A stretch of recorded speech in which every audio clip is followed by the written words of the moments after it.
stepping aside. The lawsuit accusing him of countless humiliating acts.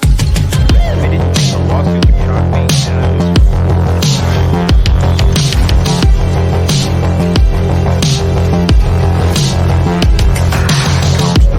A lot of that is character. I'm going to show you what you see. These lines of reality are very fluid and opposites. The individual loses all sense of who they really are. My name is not Vince. My name is Mr. McMahon.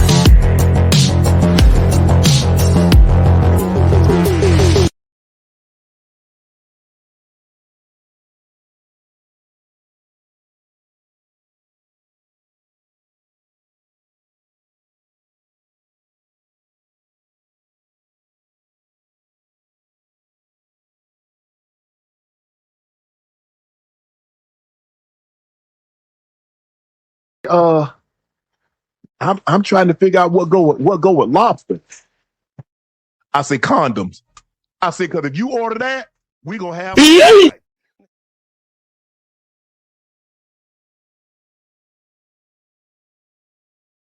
What's up, everybody? Welcome here to our collaboration of the Misfit Nation, Kayfabe Cartel, and the BX Sports Jedi Heel the Ring podcast. We are doing the documentary series, Mr. McMahon. We're doing the full review. We saw episodes 1 and 2 on Wednesday, but we finished it off, and we're going to give the full review. But first and foremost, let's say the man in charge. Salute to the one and only Crishaun. Saludos, salute, welcome. Hello, sir. How are you? Salute to you too, BX. You can follow me on on X at Crishaun the Don, or YouTube at Misfit Nation, or if you're, well, obviously you're into wrestling, my wrestling channel at Kayfabe Cartel. Shout outs to all the sports Jedi networkers out there. Much love. Appreciate you guys. Indeed. Let's go. So, like in the words of Cody Rhodes, so what do you want to talk about? What do you want to talk about? Indeed. We saw episode 1, Junior, where it took me on a roller coaster of nostalgia as a childhood. We saw the beginning of Vince McMahon. But I wanted to touch something, Chris. When we saw the documentary series about to start, we had a question immediately that if you look at it again, you want to ask a question what Vince McMahon said. I'm going to play a clip of exactly what he said, and I want to see what your thoughts, and we'll dissect that as we move on in this journey. Here's the clip from Vince. All right. I wish I could tell you the real stories. Holy shit. All right, give us one. No. Why? That's what I'm saying. I don't want to tell you these stories. I'll give you enough that's semi-interesting. I don't want anybody to really know me. So I pause it there for a second or stop it. He's telling us immediately, he doesn't want to give us to tell us the story. Like, no, but he'll give you something. Is it him writing a script on this documentary of what is real, what is kayfabe, what is Vincent Kennedy McMahon? Before we even start the documentary, before the stories that even have been told, what's your thoughts on that opening statement from him? Well, you could take it one of two ways. One way, it's that he has some nefarious things that he's covering up and he doesn't want to tell us about it, right? Which most people will probably take it that way. Or it's Vince McMahon because also he opens up the documentary by saying, I hate talking about myself. And you don't really hear Vince McMahon talking about himself in public like that. So I tend to believe that he is that kind of guy. So I think it may be him being modest in terms of like not wanting to reveal everything and being who Vince always has been. And that's, I'm going to give you what I want you to know. You're going to know about the real Vince McMahon. Even you're going to know what I want you to know. You're not going to know everything about him. So okay, I took it that way. Yeah, I took it that way. Of course, I could see why people would think it also means something nefarious, just to be fair to the conversation. But yeah, that's where I went with it. What was your thoughts? When that's exactly what I was thinking of. We live in a world where everyone is there's a little dissension or people always got skeletons in the closet, like they say. Now, there isn't a squeaky clean person in the world. You're always gonna have that doubt in your mind. Is he really BSing me? Are you really giving me the whole? Are you giving me a 5 card Mountie? Look, pick a card, and you're moving the cards around to tell a cute story. There's going to be people that are skeptical in any walk of life. You could tell people could tell, you could be giving away something here, for a kindness of your heart, and that people think there's something behind it. Like they say, nobody gives nothing for free.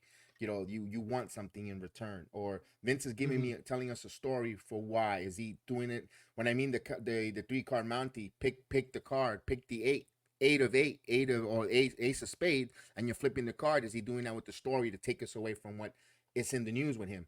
That's one side of the coin of people thinking. Or maybe this is just a man who knows that he's 70 plus years old and he's trying to tell his story from his point of view, from his mouth, before he passes and leaves the earth. That's the thing I questioned, because I also had another level to it that I thought, is this also Vince McMahon still being the character in some kind of way of he understands Mystique. He understands building Mystique and having people question what you're about rather than actually knowing, because that actually sells more than when they actually know. Because kind of in this whole thing, you get the sense that Vince is sort of a boring guy, minus his other eccentricities. But when he talks about his own childhood and stuff, I don't get a passion from him, which is weird. But yeah, I think it's weird because I didn't get the sense that he wanted to tell everything, but you felt like that's what the point of this was to be a final Vince McMahon tell all kind of thing, and he was still being secretive about it. So it does still put a question mark on Vince as a person. Like, what is the motive of even this documentary? What was the point? Because they didn't have all the stuff that in the news yet. All the scandals didn't come out yet when he was doing these interviews. And you saw he stopped doing the interviews. We'll get to this later, but he stopped doing the interviews once the scandals came out. So that's not the reason. Right. What was his motive? Did he knew that there was going? It makes me a lot of different questions, because this man, regardless of the fact, like him or dislike him, he always had an eye on the future. I know, and I know people will say, well, did you see his creative? He wasn't thinking about the future, but he's always thought about the business and involving the business futuristic wise. Is this somewhere where Netflix approached him to give him a lot of money, because he does love money? He didn't care. Like, we'll talk about that too when we get to the Attitude Era, why we bring that question, or about the color. We don't care about the color of skin. He cares about the color of money. And is he saw a lot of money from Netflix, and he says, if I have a good working relationship with Netflix, could it be that he was getting the deal? They got $5 billion from Netflix to go bring Monday Night Raw there. If that's working relationship, laying the foundation, and then this unfortunate stuff happened in the future, could it be that's why he did the And then I'm sorry to cut you off, but yeah, no, it's you're good. Yeah, he did it almost reluctantly, and then all the scandals came out, and then that sensationalized this whole docuseries to make it bigger than what it actually was when they intended to release it. It was just a Vince McMahon story. That's all it was supposed to be. Right, and he had a new media platform to do it on, because he couldn't do it on Dark Side of the Ring, because it kind of felt like he was being slammed. The WWE and the wrestling business as a whole was getting slammed. If you look at those Dark Side of the Ring, you freaking want to cry. With all the stories that comes out of it, it's really heartbreaking for all those wrestlers.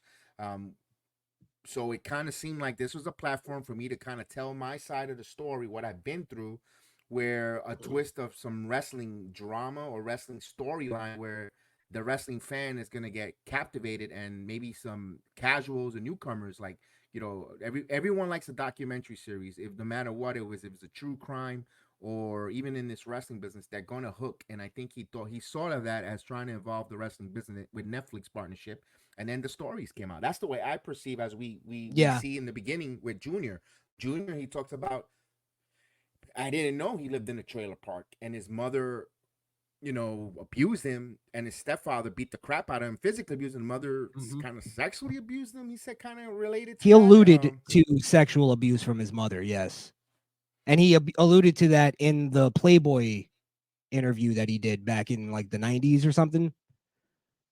But yeah, I mean, I don't remember if it was this episode or the next episode. They kind of melded for me because we watched them together. But Right. Vince also admitted to having an affair with the referee. So Right. it's almost like to the thing of like he was being like open about a lot of things that he wasn't in the past, that he never was in the past. So it's almost like there was a level to it that was a tell-all kind of thing. And I assume he only told us what was already proven, because that's what I got the idea of. I've got a hold on. Let me see. I think I've got a clip regarding did I find the clip of the lady? Well, while you look for that, yeah, just to reiterate what you said, he did grow up in a trailer park. He was abused by his stepfather, sexually abused by his mother, probably, and it kind of, that's one of those things that when you're watching it, you go, okay, that gives me a little more clarity on and context to why Vince is the way he is, and even like as a creative, you get that. Okay. Like, there's a thing in creativity, and me coming up in the music business, I learned this, is that you have to be kind of a little messed up to be a creative. There's something about Yes. that. Like, most creatives are really tragic, tortured people that lived horrible lives. So they end up being more creative. I don't know why. It's just a psychological thing. But again, it just shows you, okay, that's why he was a creative genius. That's why he came up with super outlandish things. And that's why he probably was a pervert sexually, you know? Now, did he do anything illegal? I don't know if this whole thing really proved anything. Okay. Yeah, because when we see him talking about his childhood, and he didn't meet his dad until 12 years old, so there wasn't Mhm. really a male authority figure in his. He What he knew was getting beat up, humiliated, and degraded and abused. If the stories of his childhood are correct as he's saying it, and he's not even like to talk about it, and he's shying away with it, and he obviously he passed a traumatic experience as a young child. Like a lot of times where a lot of people go through certain traumatic situation in their lives, lets them go into that, like you said, that genius level. You see all the greats in the world, like a Michael Jackson, Mhm. from people that survive, unfortunately, the Holocaust. They have stories to get them going another level of in their life to succeed, can't fail. Certain trauma, for good, bad, or indifference, molds a person in their future, which he's trying to tell us that story from the beginning. Something traumatic has molded this man to not. um when he meets his dad and goes work for his dad kind of made him do. They didn't open the doors to him. It kind of felt like Mhm. Vince Senior wasn't receptive. Well, I've got a son. I mean, I got my son. All right, I got a wrestling business here. Okay, go clean and go set up the ring. Gave him all the. There was no nepotism in that role. He gave him A- shit jobs to do. And what I found very interesting was the striking similarities between Vince Sr. and Vince Jr. and Vince McMahon and Shane McMahon's Yes, relationship. It was almost a spitting image. yes. And to the point where, and I know I'm getting ahead of the No, conversation no, here, but it's the whole to, enchilada, like Hulk Hogan yeah, said. We're not going to give you the whole enchilada, but we are, and we are, bro, yeah, to brother. the point where Shane wanted to take over and Vince was like refusing to do it and said, listen, buy me out the way I bought out my father. Yes, If you have the balls, do it. right, But right. but I think that definitely the father and son relationships, that was a theme going out through this whole documentary, because um it definitely led into the family business side of it and all that. So I think that was one of the episodes. But I'll let you take where do you want to go with this? No, we're wrapping up the junior part. We see how he takes advantage. Like you said, he bought his father's company. His father Mhm. wanted him to fail. Didn't Dad was like, you want to take the company, you got to make payments. If you miss a payment, no matter what, if you're on your last payment, I'm keeping the business. And one thing we find out, Gorilla Monsoon was supposed to be the heir of the WWF at that time. It was all going to Gorilla, and Vince, like Linda said, he stole from Peter to pay Paul, and he kind of believed himself. He had a good backing with Linda McMahon. You know, Linda, they show here their upbringing. Linda McMahon, she was a middle class child. You know, where the grass was green. I mean, where do we hear that from these days? Excuse me, I had a little bit of a camel toe. I had to get out. You know, we see her now in his life, backing him up, right and died and going and exceeding, and we see that dynamic. And okay, now I can understand where they come from. She believed in the man, and they had the rest. They talked about the WrestleMania. We went through all that nostalgia.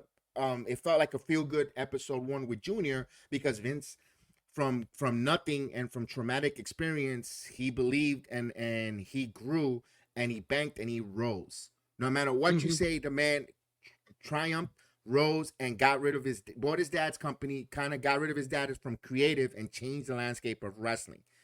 And that's a big plus there for the first episode. And as much as I understand people's hatred for Vince and all that stuff, sometimes I don't.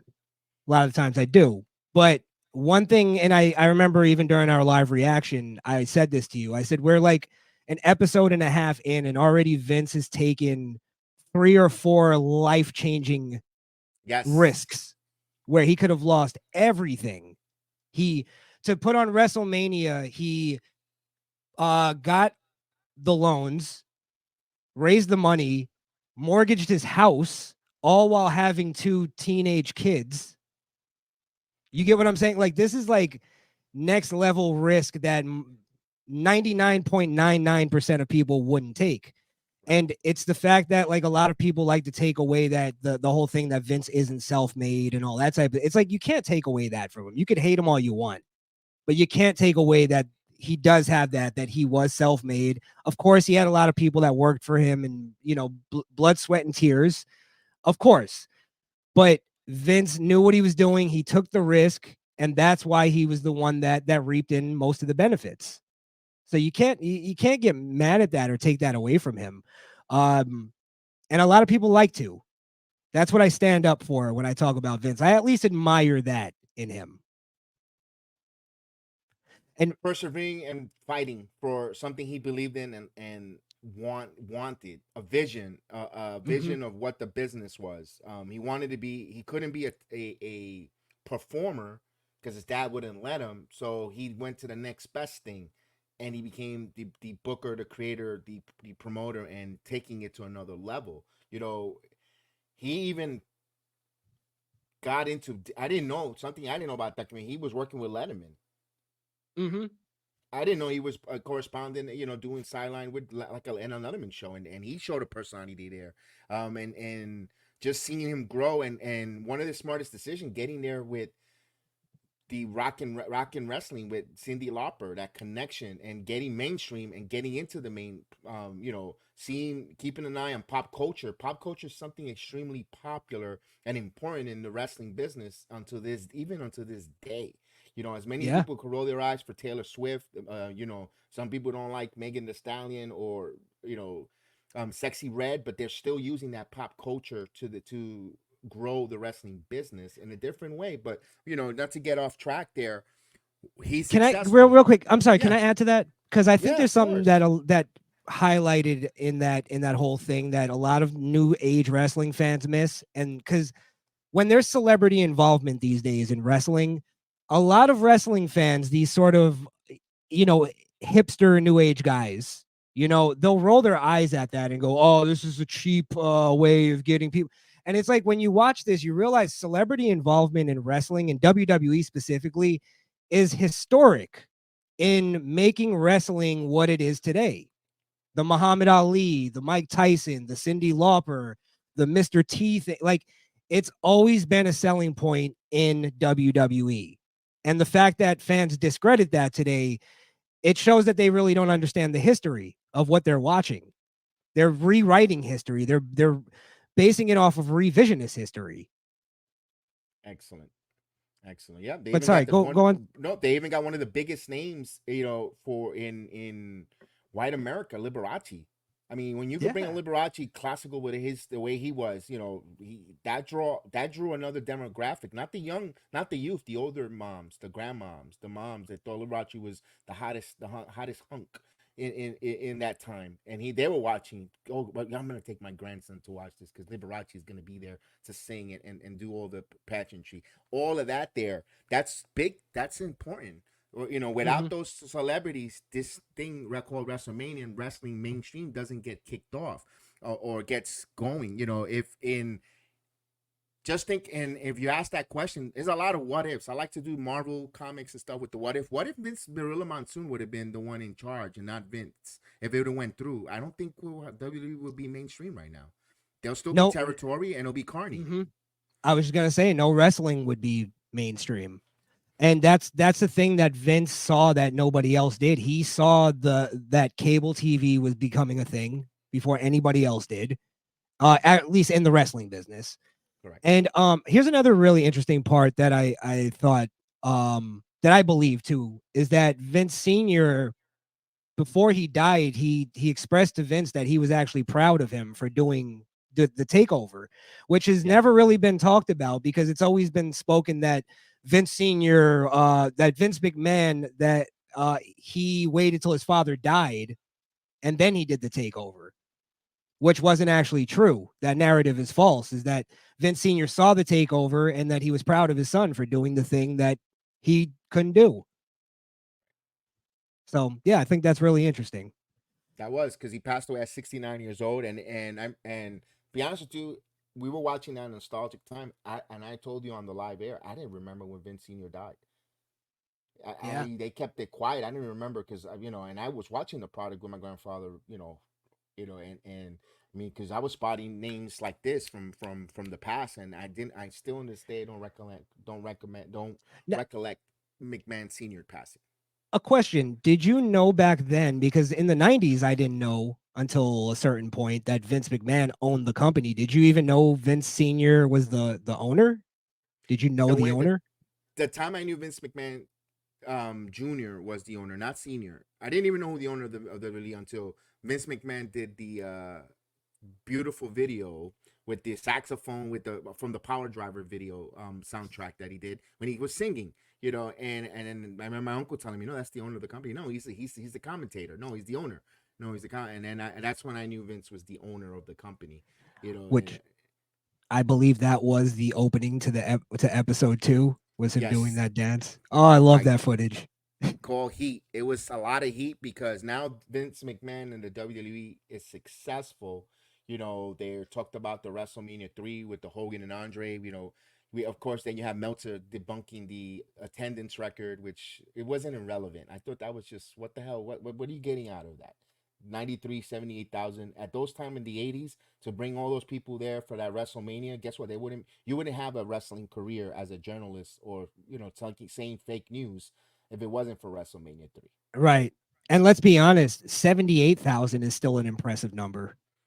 Absolutely. Even if that is the number. Like you're right. It's one of those things that people who aren't as successful as somebody, it's so transparent that there's a level of jealousy in that I feel like Meltzer always felt like he could put on a better wrestling show than Vince. He just didn't have the money to do it.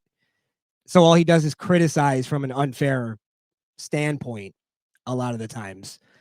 I felt like for instance where they got into the steroid trial and they're like Meltzer goes, from what I kind of took from it is he didn't really need that surgery at that time. It's like, how do you even know that? You're just trying to nitpick something. It's like maybe not, yeah. but what does it matter? Right. And that title Heat, there was a lot of heat because you get the steroid scandal at the end, but before that, they had the scandal with the Ring Boys.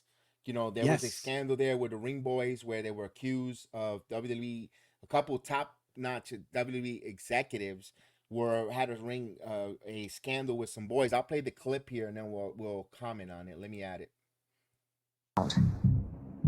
There was so much going on at the time, and One accusation is that someone from our organization was coming on to someone on the ring crew.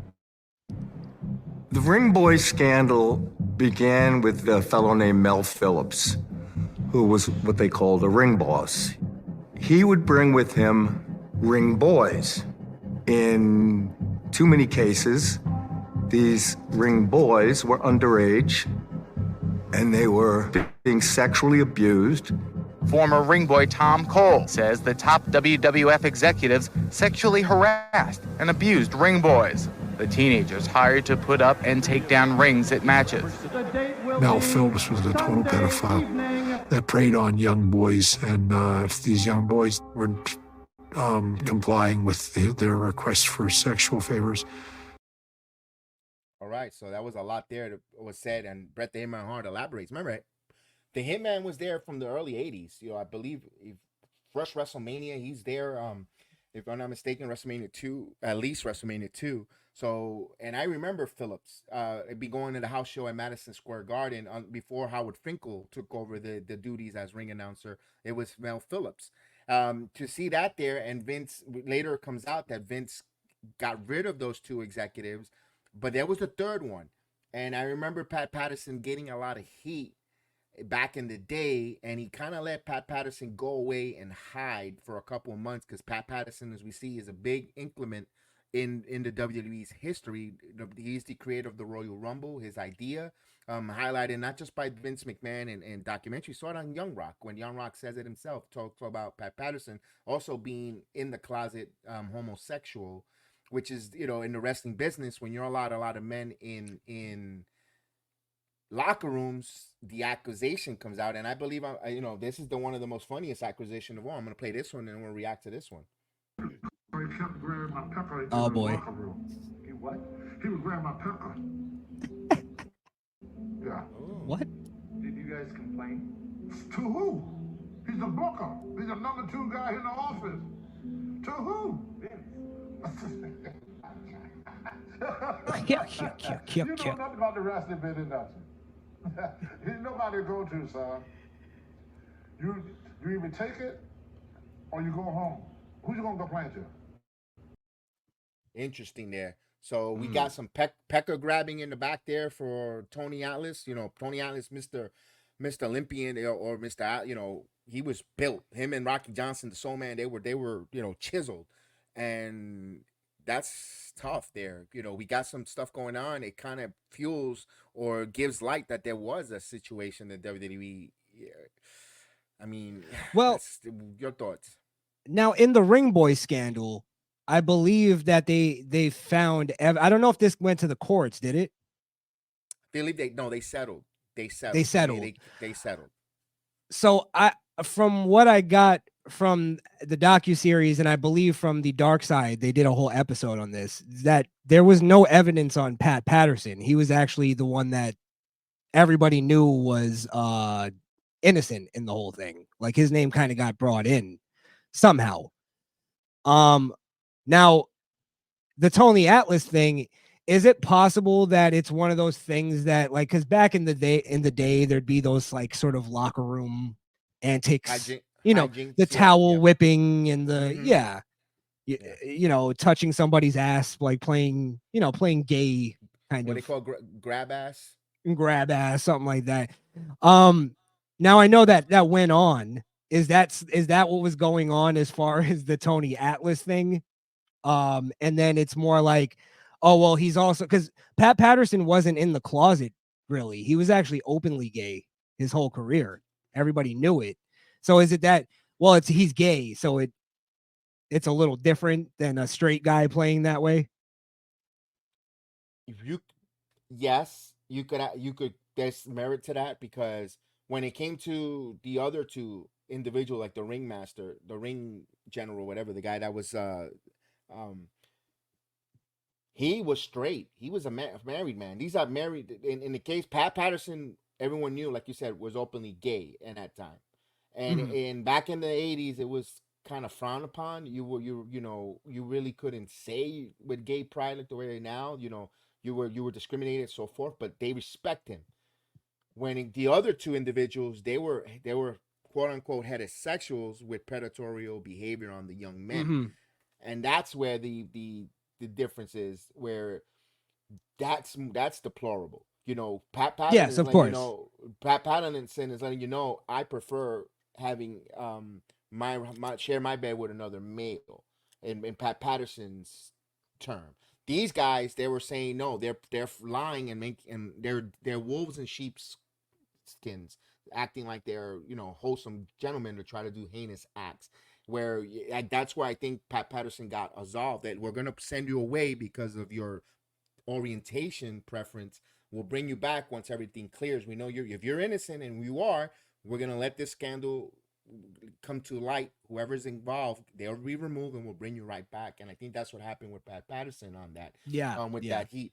But also, one thing we find out, other than that scandal, we find out that a lot of wrestlers were working injured because they were afraid of, there was no medical insurance. We saw Jesse Ventura try to do a unionized for better, or but the way he went about it, he wanted the talent to just walk out and leave Vince McMahon high and dry with no show at WrestleMania 2. Vince McMahon Right.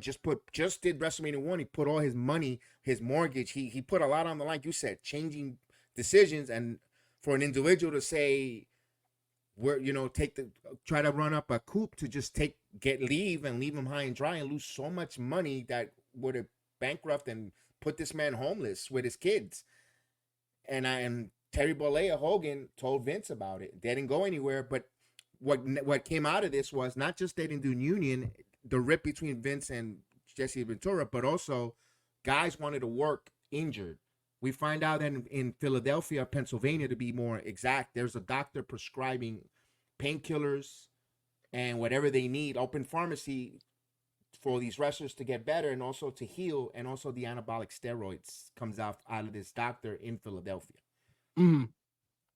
Well, I think it's dishonest to have this conversation, right? Where a lot of wrestling podcasts do this, where they'll go, oh, Vince was forcing these guys to wrestle injured, or he was pressuring them to wrestle injured.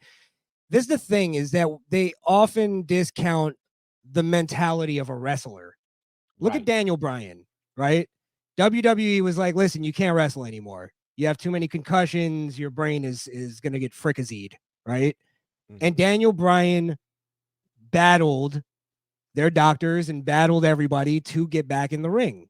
Like, it's like that mentality is in wrestlers that I want to go. Like, I've seen even a wrestler get injured in the ring, and they're like, no, I still want to go. And then they stop the match, and the wrestler gets mad that they stopped the match. Like, that's part of the game to a degree back then, at least, because there was less regulations. I'm not saying it's good or it's healthy, but there's a level of it that, hey, some of these guys are making a choice to wrestle. And that's just the way the game goes. So, yeah, I'm glad, though, that WWE has put in some of these regulations. Again, we'll get to that a little bit later, because it definitely protects these guys. But it's a different time, and that's a big part of this whole docuseries as well. A lot of this was just a different time. You can't judge it on today's standards. It's not fair. It's just not, and it's not logical. Yeah, those rules, different rule set. Look, back then you were 18 and you were able to buy alcohol. And when all this is happening, you were able to buy the 21-year-old limit came later, around that, you know, in the early just around 90s, I believe, if I'm not mistaken. I could be wrong, but the point is, things change, different rules and regulation. You know, when we find out about, like you said, wrestlers injured, is because there's an insecurity in the wrestling business. If you're not able, if you need to recuperate of an injury, the next person in that locker room is chomping on the bit to take your spot in the card to move up, because you're going to make more money. If you're wrestling and you're providing a entertainment, they're going to book you to a top of the card where you're going to earn more money if you're a main eventer. So if you're putting in the work and you're working with all different types of bumps and bruises, you're going to be more likable, susceptible to take something to take that pain and give you that adrenaline spike and hike to get in to perform night in, night out, on the road, and make that money. Because again, also, they weren't getting paid much, but they want to make that money because it was, if the more you wrestled, the more money you made, the more money you achieve, was better. You had a better lifestyle. And there's an old saying, out of sight, out of mind. And that's really true, actually. And another saying that was popularized by Daniel Bryan, wrestling fans are fickle. And these wrestlers know that sometimes you only have a moment in the sun and it's just a moment. And they know I have to capitalize on it. Mick Foley did that when he was like, I'm 35. Listen, I could take maybe a couple more drops off of the Hell in the Cell, but I'm going to make as much money. I'm going to charge as much as I can to do that. So, you know, a lot of these guys are trying to feed their family as well. So it's like men will do a lot to feed their family and take care of their responsibilities. And I respect that at the end of the day. Can I bring this conversation to something, or do you? Yeah. No, Okay. Go for it. Go Now, for it. we were watching, because towards the end of Heat, this episode, they got into the steroid scandal. Yes. And sort of how the steroid scandal got brought to light was through Phil Mushnick. Yes. And I remember when we were watching it, I may have heard it wrong, but I heard Phil Mushnick admitting to being an FBI informant. But when I played it, I don't know if you have the clip, but when I played it back, he basically was saying that he was an FBI informant in the way that the FBI would read his articles and then follow that. So he wasn't necessarily saying he was a direct FBI informant. I mean, he could have been playing with the whistleblower. He was a whistleblower. However, here's the thing, is it turned out that he was wrong, and he was basing it off of just sort of his conjecture, because the FBI didn't even find any evidence that Vince McMahon was distributing steroids to his employees. Another thing that Vince finally admitted to was taking steroids himself and buying steroids from the same doctor. And everyone now all the wrestlers back in the old time wrestlers were admitting for taking the steroids.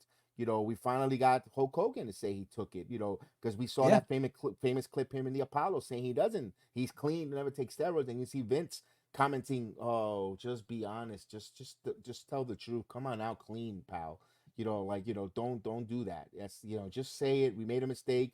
And what I saw, and this is true to this day, America loves a redemption story. If you admit and you humble yourself of making a mistake and you look for it, it might take a long time to get redeemed or brought back up, or you might not even get to where you were. But everyone likes a redemption story, and we'll talk about Mike Tyson, and I gave you a case in point when Mike Tyson is a redemption story to a degree and so forth. But I like the fact that we talked about Phil Mushnick, you know, enlightening or pushing the FBI towards Vince McMahon, and they were trying to get him from, he was the one distributing and forcing his performers to take the enhancement in order to keep his show going. If you were going to be part of it, kind of insinuated, if you're going to be a top guy in the WWE or you want to keep your job, you have to take the steroids. And they're making it seem like he was the one supplying them. You're going to take this because I need you to look like this. And that's where they were trying to get him in the court of law, where they get the big trial in Uniondale, Long Island, and he came out winning. They thought Hogan was going to flip, and it's interesting. Hulk Hogan at that time wanted his release. He wasn't really hitting no more. Kind of was a man of, kind of stale in the WWE. Yeah, and they had that agreement. I'll give you your release, but you cannot wrestle for my competition. So Vince and him had a verbal agreement. He says, I wish I would have put it in writing. And then he turns around and signed with World Championship Wrestling, the Turner Company. And Vince felt like, damn, I'm getting now slings and arrows. I'm getting accused by federal government. Now my main big star is signing with the competition, bailing on me. Felt like the house was collapsing on him, or in a corner. You know what they say? A rabid animal in a corner comes out more vicious. And then on top of it, not only was his big star going to the other company now, and this is where Vince was looking at it, he's now the star witness for the FBI against him. Mm-hmm. Now, I got to give Hogan credit for not turning on Vince and telling them, like, and that would have been a great moment. Well, not moment, but a great chance for him to screw Vince over, is to just go, yeah, he made me take steroids. Right. And it was so saying that. Yeah, it was so easy, and he didn't do it. So it leads me to believe that there wasn't a distribution involving Vince. And I think Vince, was actually one of the customers, Yes, he as admitted he that. as he admitted to. Something shocking, you kind of said it too, was that Vince also had a lot of these guys on handshake agreements. They weren't even contracted. Right. And WCW, Eric Bischoff, which, you know, you got to give it to him, was a genius move. He was able to take advantage of that and also take advantage of that Vince was going through the steroid trial, Right. and swoop in and take all of his Vince's wrestlers. Now, I used to always question, how was Bischoff able to do that if they were under contract? And it makes a lot of sense now. Vince didn't have them under actual contract. Right. Had them under like old school. They call it a New Jersey contract, handshake agreement. Handshake agreement that we're gonna do 13 dates, and then, you know, hey, I would like you to stay for another 13 dates. Okay, yeah, no problem. And then if that, you know, they could walk out whatever they want. You know, how many times the Ultimate Warrior left the WWE and returned back Yeah. and forth back in the days. And one thing And I wanted hold to them say up for with the- money. Correct. One thing also Yeah. about the steroids, Vince was saying, and again, pop culture. Remember how we talked about pop culture? About, you know, with the music and also the movies. You saw Commando, Arnold Schwarzenegger, Sylvester Stallone. You're seeing the Hollywood influence, the big bad strong guys looking so muscular, so built. I want that in my ring, you know, and that's where Mushnick might have misinterpreted and thought that Vince was the distributor, because they want to look like Hollywood, and he is the owner of the company. Maybe he wants to. We need to look this. We need to go like that. And here, I got this for you guys to provide you guys to look like the guys on TV. Maybe that's where Mushnick and the federal government looked at it and say, we have to peek into this, because there's legs to this because of what we see on our TV screen from Hollywood. So that's another big influence for the WWE, and bringing that unnecessary heat to the WWE that's needed for that trial. I tend to like go into more of a conspiratorial, I guess, area with that. And I do believe that the journalists in America have been connected to the FBI for a long time. And they've been tipping off the FBI for a long time about certain things. And the FBI will go off of a journalist's word when it, you know, there's not really any evidence to it. And that's kind of what happened with the Vince McMahon thing. And it's like, I'm not saying it was, but I get when Vince was saying that this was just an FBI witch hunt, because it kind of was. They didn't really have a reason other than some articles that were written by somebody who wasn't even connected to Vince and that had a long history of hating Vince for no reason, no apparent reason. And it felt like the doctor got pinched, and he was looking for a plea deal to, well, if I could give you Vince, who's a bigger name than just Joe Show Doctor. Joe Show Doctor just loses his license, practicing license, and that's it. You know, he'll go to jail, and no one. It's not a blip on the radar. Maybe 15 minutes of fame. Joe Show Doctor was selling steroids and other prescription drugs to the World Wrestling Federation at that time, and that's it. He goes away 15 minutes now, and like he said, certain mainstream Mushnick says maybe certain mainstream media won't even cover it. You know, that's wrestling. I'm not gonna really get into it, but if it's Vince McMahon, the guy at WrestleMania and this and that and larger than life, this, and if he gets pinned, it becomes a story now for about a month or so. It would have got more traction than the doctor himself. So maybe that's where the doctor wanted to get a plea deal and say, I'll give you a bigger fish if I get a plea deal or slap on the wrist. You're all right, I won't practice law in this country for whatever 10 years, whatever plea deal we never knew. We don't know that for a fact. We're just hypothetically speaking on that. They meant, you know, why he gave Vince McMahon instead of just him. So interesting. And a big part of it too is what you're saying. It's scapegoat. We need to find a scapegoat. Also, we need to take down a billionaire or a millionaire, or, you know, it's one of those things. It's like it's a feather in the cap of a journalist. Not only that, that's when in the 80s when President Reagan put that war on drugs, where they needed to find an example and say no to drugs for in the 80s before that was implemented. So they wanted to make sure that president policy on say no to drugs, they needed a face. They couldn't go after the narcos in the cocaine and the crack. That's before crack blew up. So they got steroids. When you saw that infiltrating NFL, you started seeing to infiltrate MLB in the late 80s. Now wrestling was the most easier target because it would have shake the foundation of the major sports in America. So let's get wrestling, which at that time wasn't a major sport in America, and we can make an example so the other sports could fall in line with in Reagan's policy of say no to drugs. In my opinion, I felt that's also where the government was going to. Well, my final take on the whole steroid thing in wrestling, honestly, I don't think it's that big of a deal. I think wrestling, it's not a real competition. If it helps these guys, performance enhancement, if it helps them like put on a better show, I don't think it's really it's not cheating. It's not it's a you know, if it's illegal, that's one thing. But if there's, you know, performance enhancements that are legal, I don't have a problem with it. Right. If it's legally regulated by the government, USDA, and they're able to use it, fine. If it's not legal, then if it's illegal by the government, you got. I mean, rules are rules, I guess. That's a touchy subject for myself on that one. With that one, I also say let wrestlers do cocaine again because it was much more entertainment. oh, well, we got Tony Khan doing it, so he's how good Well, that does. No, we don't need the owner on cocaine.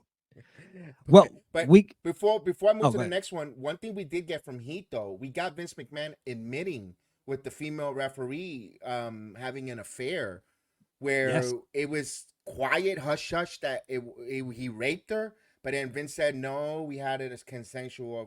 I just had an affair. I cheated on my wife. But then we see Yeah. her going on the talk show host and saying she was raped and going into graphic details on Vince McMahon. Where here's the interesting part. I don't know if Vince McMahon he used it later on as a storyline in the future, 10 to 12 years later. Which when I'm looking at the documentary, when I heard her speaking that day, I was like, wait a minute, I've seen this before. Literally with and the storyline wise in the Attitude Era. So it kind of gave me a raise my eyebrow with in that aspect with that heat. And there's certain things I'm like, that's why I asked that question, and we're gonna get to that at the end of the show. Is Vince McMahon a good or a bad guy? And that was the first time I had asked myself that question, Chris, on that one. But Well, your take on that? you have to first sift through whether or not you believe. Like, what side do you believe? Right. There's three sides to a story. Exactly. So do you believe, or what is the truth of that story? And because the truth, well, what it ended on was that they settled out of court, right? Yes. Yeah, undisclosed sum, blah blah blah.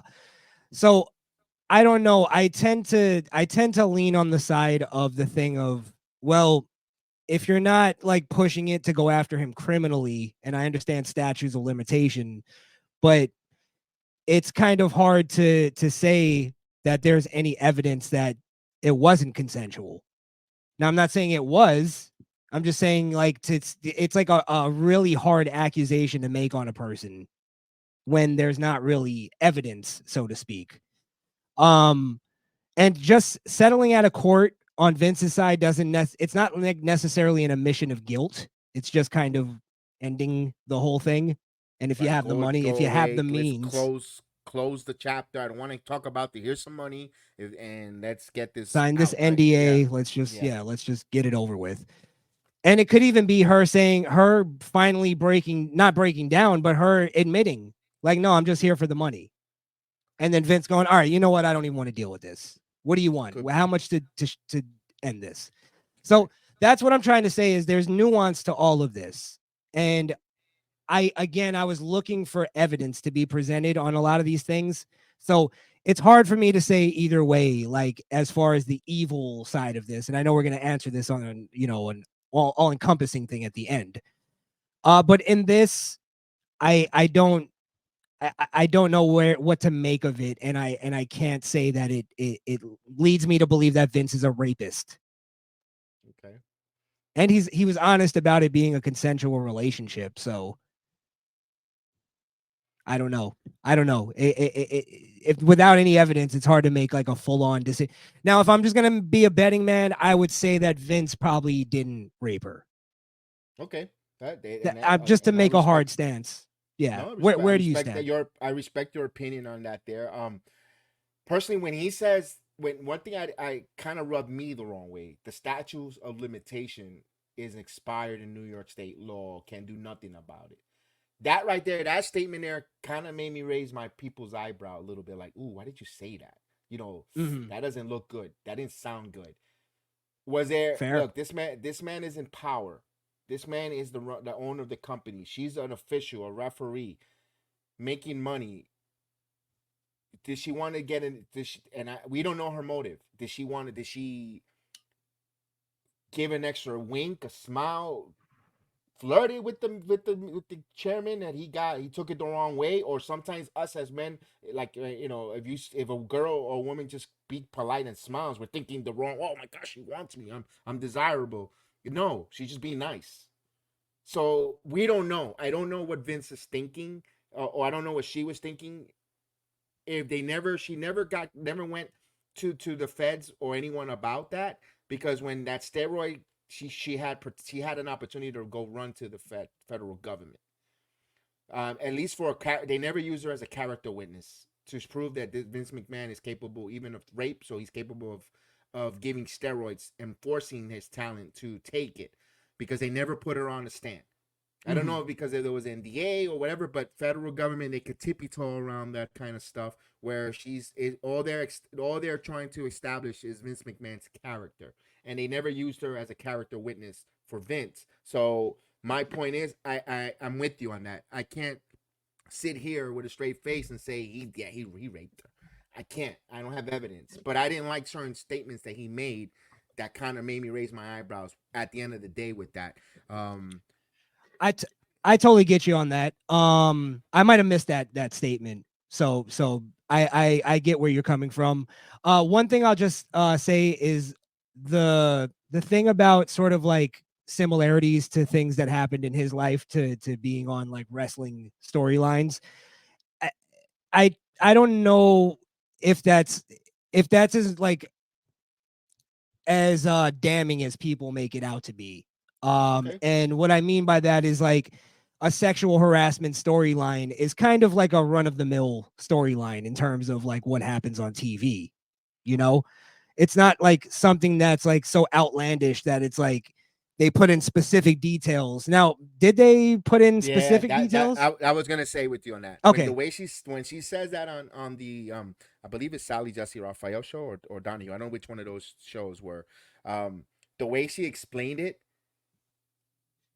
he does that. He does the same exact words that she used says it to Trish Stratus, and I'm like, holy crap!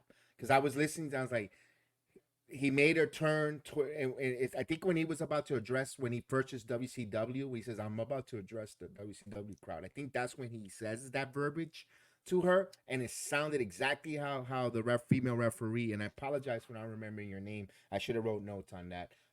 You deserve your name to be mentioned out of respect. So I do apologize on that. But yeah, the way he said it to her, and the way she said you need to do it, and she did, it's like, ooh, this was exactly how she described it there. So that was just an Are you talking about the Are you talking about the barking like a dog thing, or was that something else? No, that's something Okay. else. When he has WCW when he purchased it, and I believe that was around the 10 o'clock hour of Raw, if I can remember, if I remember, and because I saw the clip, and because I know he's gonna address it to the WCW faithful. He has the WCW in the TV there in the backstage. He goes, "I'm about to address," kind of called them, goofed on them, and he told her exactly like that. Yo, maybe you could persuade me this and this and that. The same exact word she used. She said it, and I was like, oh, I was like, whoa, that sounds exactly like that. And I actually stopped and I checked it. I'm like, oh, damn. So that one there kind of raised my eyebrow on that with Vince when he said that. I was like, I know, I remember now what you were talking about. It was that, her trying to, I think, persuade him to, or he was saying you could persuade me, and he was alluding to like a sexual favor. mm-hmm. Yeah. So that's kind of what I meant in that. I think that's sort of a run-of-the-mill thing, like where I think if you listen to most Me Too stories, they all kind of sound similar. Like if you were a powerful man, you'd probably say that, like as a way to like innuendo your way into, having sex with a woman. So It's like using the same come on line to different ladies, or your first opening line to show you to see which lady works. or it could just be again bad creative on both sides. A Okay. woman trying to make up a story that's just it's run of the mill. Like it's not really she came up with anything that was like, "Oh wow, that sounds like Vince." But Yeah, yeah. And yeah, it's speaking of grabbing stuff from others and recycling, like we were talking about with that story, like you said, Chris, the screw job, the yes, Montreal yes. screw job. We see before that even happens in Montreal. Before that happens, like we were talking about the women with the storyline that we just finished talking about, taking and using the same verbiage. We see this on a Madison Square Garden date on a house show. Wendy Richter, Vince says, "Well, I kind of want to take the title off for you." Wendy didn't want to be reluctant to drop the title to any women, and he goes, "Because it's time. There's chase for the baby face to run after the world title, where you see the Spider. I remember that the fabulous Moolah dressed up as a spider, and we see that Wendy Richter gets pinned, but he tells the referee to count through it, to truck through it, and she kicked out, but Vince pinned her. I mean, Vince went through it and let Moolah get the pin and win the women's title. Interesting, because I remember seeing that, and like I always talk about WrestleMania 6. I said Hogan kicked out of Ultimate Warrior's splash in my eyes, but and I go, wait a minute, I see the Moolah kicking out. Of getting the pin. What was your thoughts before that? I mean, and then we see what happened with Bret the Hitman Hart. I mean, he borrowed from the past. Well, yeah, they pretty much glossed over the Wendy Richter thing just to Mm-hmm. kind of tell the Bret Hart story. But that is the original screw job from Vince anyway, and that's where they got the idea from. They got it from that to do it to Bret. They just did it in a different way where he was using a sharpshooter, or he was reversing the sharpshooter. Before Well, I was gonna say before they even get into that Montreal screw job, Vince thought that he was the face of the company, Bret the Hitman Hart. We seen that Hogan's no longer there. The Warrior wasn't his. It didn't pan out for him being the face of the WWE. He needed someone to take the reins, to be that face of the company. He had a great worker, technician, and hitman. He's, according to Vince, not charismatic speaker on the microphone. mm-hmm. But what I saw there was Vince McMahon was losing money with the legal fees. He just got out of the steroids thing. Not a lot of money tried up on lawyers. He didn't have money. He wanted to sign Bret for a 20-year contract, and he kind of told Bret without telling him, "I don't want you in the WWE no more because I can't afford you. I showed you loopholes to get out of this contract." This is where we get into the new generation era of WWE. Mm-hmm. And I want to pose this question. Mm-hmm. And I kind of want to see your answer first, and then we'll get into the conversation. But the Montreal screw job, was Vince right or wrong in that situation? Vince was 100% correct, and I'll tell you why. Okay. Couple weeks before, or months, whatever, you had your women's champion go on national television on your competition and take your WWF women's title and toss it in the trash. And Vince kind of downplayed that and goes, "I was bothered by it." He was bothered by it. Bull crap. That man was livid. The way he is, the way we see from him, that will piss anyone off. It's like I give someone a keys to my car and I say that's yours as a gift, and they go turn around and they put it in the dumpster, or they take it to the junkyard and they junk it. No, it's even worse. It's them doing it right in front of you. It's like it's the disrespect. It was purposely disrespectful. Especially after right now they're feeling that they're being at war. They just lost all their top-notch wrestlers in Razor Ramon, aka Kevin Hall, Scott Nash, Hulk Hogan, Randy Savage. They were all defecting, heading over to, and there was an avalanche storm on the WWE that wasn't going in a positive way. Then you have your women's title being taken and thrown in the trash, where there's want to talk to Bret Hart about, okay, we're giving you an out. You're gonna. I can't afford you, but here's a clause for you to make a lot of money to Turner, who's gonna pay you a lot of money for being the Hitman. But I need you to lose the title. Now, Brett, for being egotistic, in my opinion, didn't want to leave the title to Shawn Michaels. I understand Shawn Michaels might have been a butthead, an asshole, a jerk, whatever at that time, immature, and I get it. You know, I'm like, oh, this guy, I gotta drop the title to.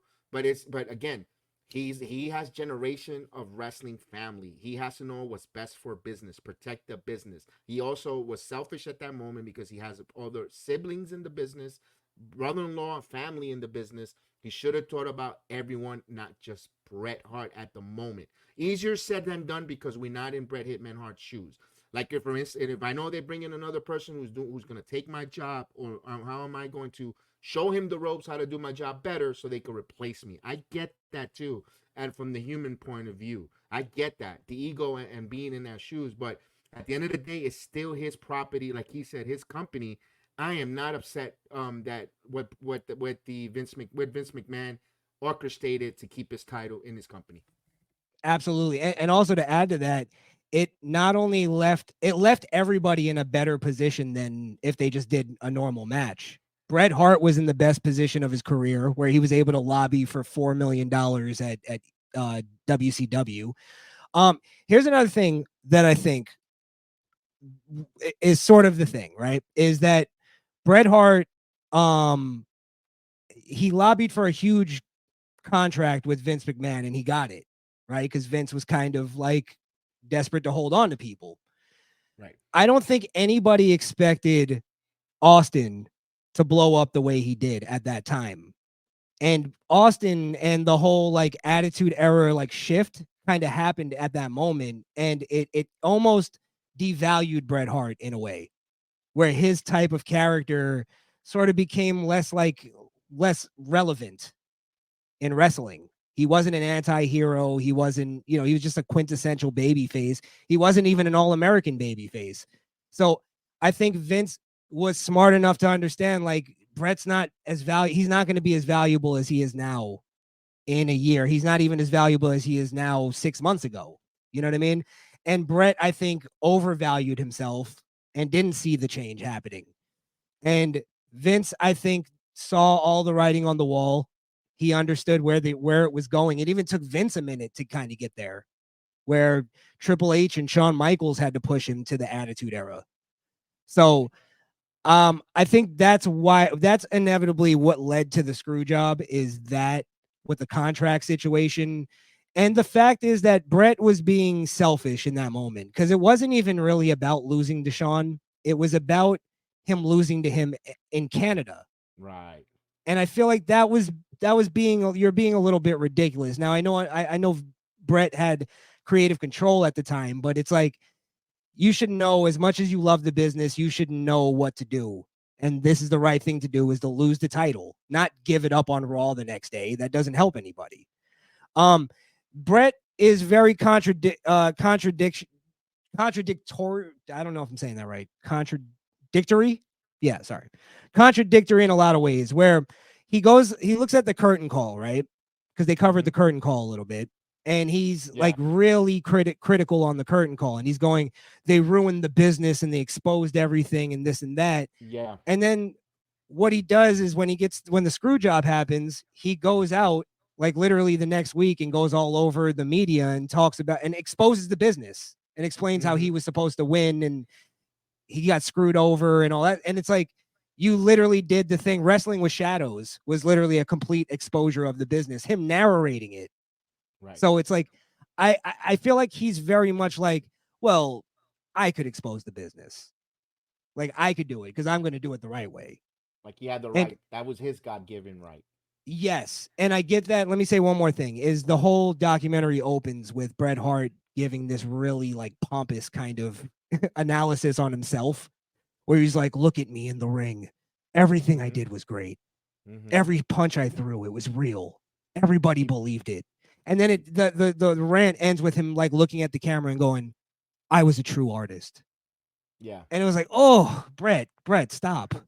You were great. Don't get me wrong. Don't put yourself over. Let someone else put you over, pal. Yeah. It's like, all right. Like, so I think Bret really screwed himself. Bret screwed Bret. I was about to say it. Vince McMahon said it. Brett screwed Brett. Even at that Yes. time, I felt the same way with that. Because if anything, he should be mad at Medusa, Alundra Blaze, for doing what she did. If they would have not done that, I think Vince would have allowed him to win that title and hold it and beat Shawn. And I think, but the minute Alundra Blaze did it prior to that, he's like, screw that. I'm already been embarrassed enough. I've been embarrassed with the couple years with the steroids allegation. These guys, all my wrestlers are going over there. I'm getting my butt kicked here.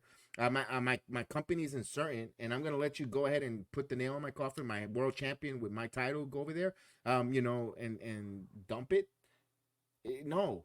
And I know, and before people say, well, Ric Flair did that back in the day before Brett showed up on WWE programming and showed the big gold title, but WWE blurred it. They blurred it, and the story behind that big gold title, Ric Flair bought that title himself with his money. So he wasn't going to leave that title that he purchased, his property, with that company where he's no longer working at. It's like with Taz with the FTW belt. That's his belt. He made it. He's taking it with him, whatever company he's in. He could show up tomorrow in GCW, and he'll have that. If he wants to show that FTW belt, he could show it because it's his property. He purchased that. Ric Flair lent it to the NWA because Ric Flair wanted something big gold. That, and before they say that, oh well, they did that with that. WWE was parading. They put a black bar blurring the title. I knew what the title looked like because I watched different wrestling companies. I watched WCW, NWA at that time, and I knew about the big gold. So that's why Vince is like, you know what, I can't have that, and I don't blame him for that. I don't blame him for the ridicule. And when you mentioned about Stone Cold Steve Austin, he just saw, wait a minute, I see money, but I got my money tied up for 20 years. And Brett, I'm going to help him get out of this contract to make more money. Here's some outs, because he said it himself. He showed them where in the contract it showed where there's outs. And Brett was being stubborn. He didn't want to leave. So Vince was like, without really telling him, you got to go. I don't see a future with you anymore in the WWE, without telling him and trying to tell him a nice way. But it escalated to Brett screwing Brett. I think the second Vince McMahon heard Austin 316 says, I just whipped your ass, he was like, oh my God, I got to free up some money. Yeah. I got to pay this guy. He's going to be the best. And I mean, listen, the choice he made, it made a bigger star. I don't want to say bigger star, but it put Bret Hart in a better position that I don't think he was appreciative enough, which I understand because he was angry at the time and all that stuff. But if he was a little smarter, he would have been like, wait a minute, I'm in a really good position. I'm like one of the hottest hands right now outside of the WWE. Everybody wants to hear my first promo when I get back. Right. Why didn't he plan a really great promo when he got back? And he didn't. And that's Bret Hart's fault. I also Bischoff, because he couldn't wait to go on Monday Night Nitro with Canadian flags like a dumbass to parade that they got Bret Hart. Like, it was a dumb move. Yeah, Bischoff admits to this day that he didn't know what to do with Bret. And it's like, I don't even see how he didn't know that. Like, I get maybe not like his full term, what are you going to do with him? But like, you'd at least know, make him come cut a promo on Vince, let him let it all out. And that's first week at least. Right. And then see where that goes. It's like. And it's a shame because I thought Bret Hart, and we're going to close the Bret Hart chapter. Yes. The Bret Hart with the Hart Foundation, when he had Pillman, Bulldog, Owen, Neidhart, I kind of like that attitude that they had. They used to call in the black leather jackets, I loved it. I loved it. I was like, they could go up against the Nation of Domination if they want to go at that time before they split. It kind of worked, but then like that happened, and it's like, damn, it's all chaotic. It's like, okay, it is what it is. Have you ever seen Wrestling with Shadows? I have not. I have not. And I'm a big connoisseur of all that stuff, and I have to watch that one. Watch that. It's one of those like beyond the mat. You have to watch them. Bret Hart was very reluctant throughout that whole heel run, and I agree. That to me was Bret Hart's best work. Like his promos had passion. They were funny. He was like Bret Hart's actually a funny guy. If you know, like the El Dandy promos, like those are pretty funny, and he's just being a regular dude. So, yeah, I mean, he never focused on his mic work enough, and I think that's what left him in the dirt as far as like against Austin and Sean and all these other guys. That's the last I'll say on Brett. And the thing about Brett with those promos when he was very intriguing because there was patriotism. He was a very patriotic Canadian, and he was shooting on being a Canadian, how much prideful it is to be Canadian and working and shooting on the American public. You know, it's the American, so he was like the Canadian versus the United States. And that's why it resonated, because there's some truth. Wrestling promos are always great when there's a little bit of realism in it, or you can relate to it. And when Brett was talking about his patriotism for Canada and dislike for America, that's why he kind of worked with one of his best work with his promos, because we could relate. We were like, oh, he's taking jabs at us as an American. Screw Brett. I can't. And then Canada loves it. Oh yeah, give it to the Americans. That's why he was over. But like you said, how much more can you really go? Here's Brett talking his anti-American crap. How long was it going to last if he didn't involve? And maybe that's what Vince saw too. I mean, how much more can I really? How much lemon can I squeeze? Canada versus U.S. People are gonna I gotta move on. With some, so it's interesting on that there with the attitude. So that's what gives form. You could say a little bit of the attitude era, because now you're giving the skyrocket to Shawn Michaels, Hunter, and Triple H there, and they were pushing the envelope. They saw what was going on across the other side, and those two guys said to Vince, "Trust us." Yeah. And to kind of further the conversation as far as like pushing the envelope, that's what Bruce Pritchard was explaining, because they asked him, when was the moment that you knew the Attitude Era started? What's the legit moment? And he is explaining that it was that night that Shawn Michaels went out with the bicycle shorts that were stuffed. And I remember that night for some reason. With gauze, not socks. It was gauze. Gauze. Yeah. Shawn Michaels grab some gauze on the way out. Mm-hmm. Which is amazing that's what sparked the Attitude Era, was Shawn Michaels on the way out going like, let me just grab this gauze, stuff it in. And Vince was livid about it, and they had to sort of like explain to him, because even I think it was Michaels was explaining to him like, okay, because he wanted to fine him for it. Vince wanted to fine Shawn Michaels, and Shawn like kind of weaseled his way out of the fine by going like, listen, you could fine me or look at this and understand that this is the direction that we need to go. And Vince finally came over to that side, and that's what sparked the Attitude Era, is Shawn Michaels, DX, really pre-DX. Right, pre-DX, and then they just took off. They became rock stars. I mean, with all they pushing the envelope from all types of matches, and it was just the Attitude Era. That's the era that everyone loves. Pack houses. They were larger than life. They were getting, closing the gap on the 83 weeks that WCW had on the WWE number one on TV, where the WWE in the Attitude Era was number one over Monday Night Football, not just WCW, over Monday Night Football. To put it into perspective for people, it's almost like big time stories or big time things now, like a Marvel movie. You could bring that up almost anywhere, and most people will go, oh yeah, I saw that.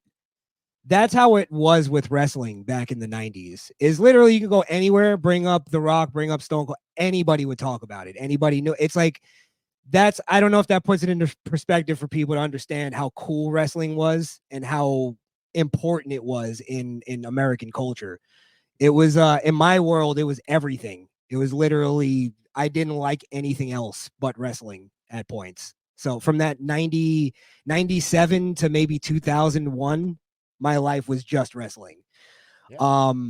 And our Twitter was literally going to school the next day and talking about Raw. And our podcast was sitting around recess at lunch, where we have a few people talking and going around in circles and talking, sitting at your lunch table with your friends and folks, and talk about wrestling. That was your podcast. Yeah. That was your YouTube. Any age demographic you could talk to. It really was like, it's something that it's like a very nostalgic thing for me. And that's what this documentary brought me back to, was like, damn, I remember talking about that when I was young. What I loved is that the choppy segment got put in. Yeah. I mean, they did so many things that we see now, like, the hanging of Boss Man with the news. And then listen, I know you're gonna say, well, you were Is for myself, I was very hypocritical. I don't want to sound hypocritical. I don't want to sound hypocritical. That's the word. Where we saw Bryant with the bag over the head getting suffocated, where, but now you're saying, hey, the hanging of Boss Man, just because it was done 25, 30 years ago doesn't mean it's right. It's, times evolve, times and change. There's more eyes, more children in the product. It's still wrong. It wasn't right back then either.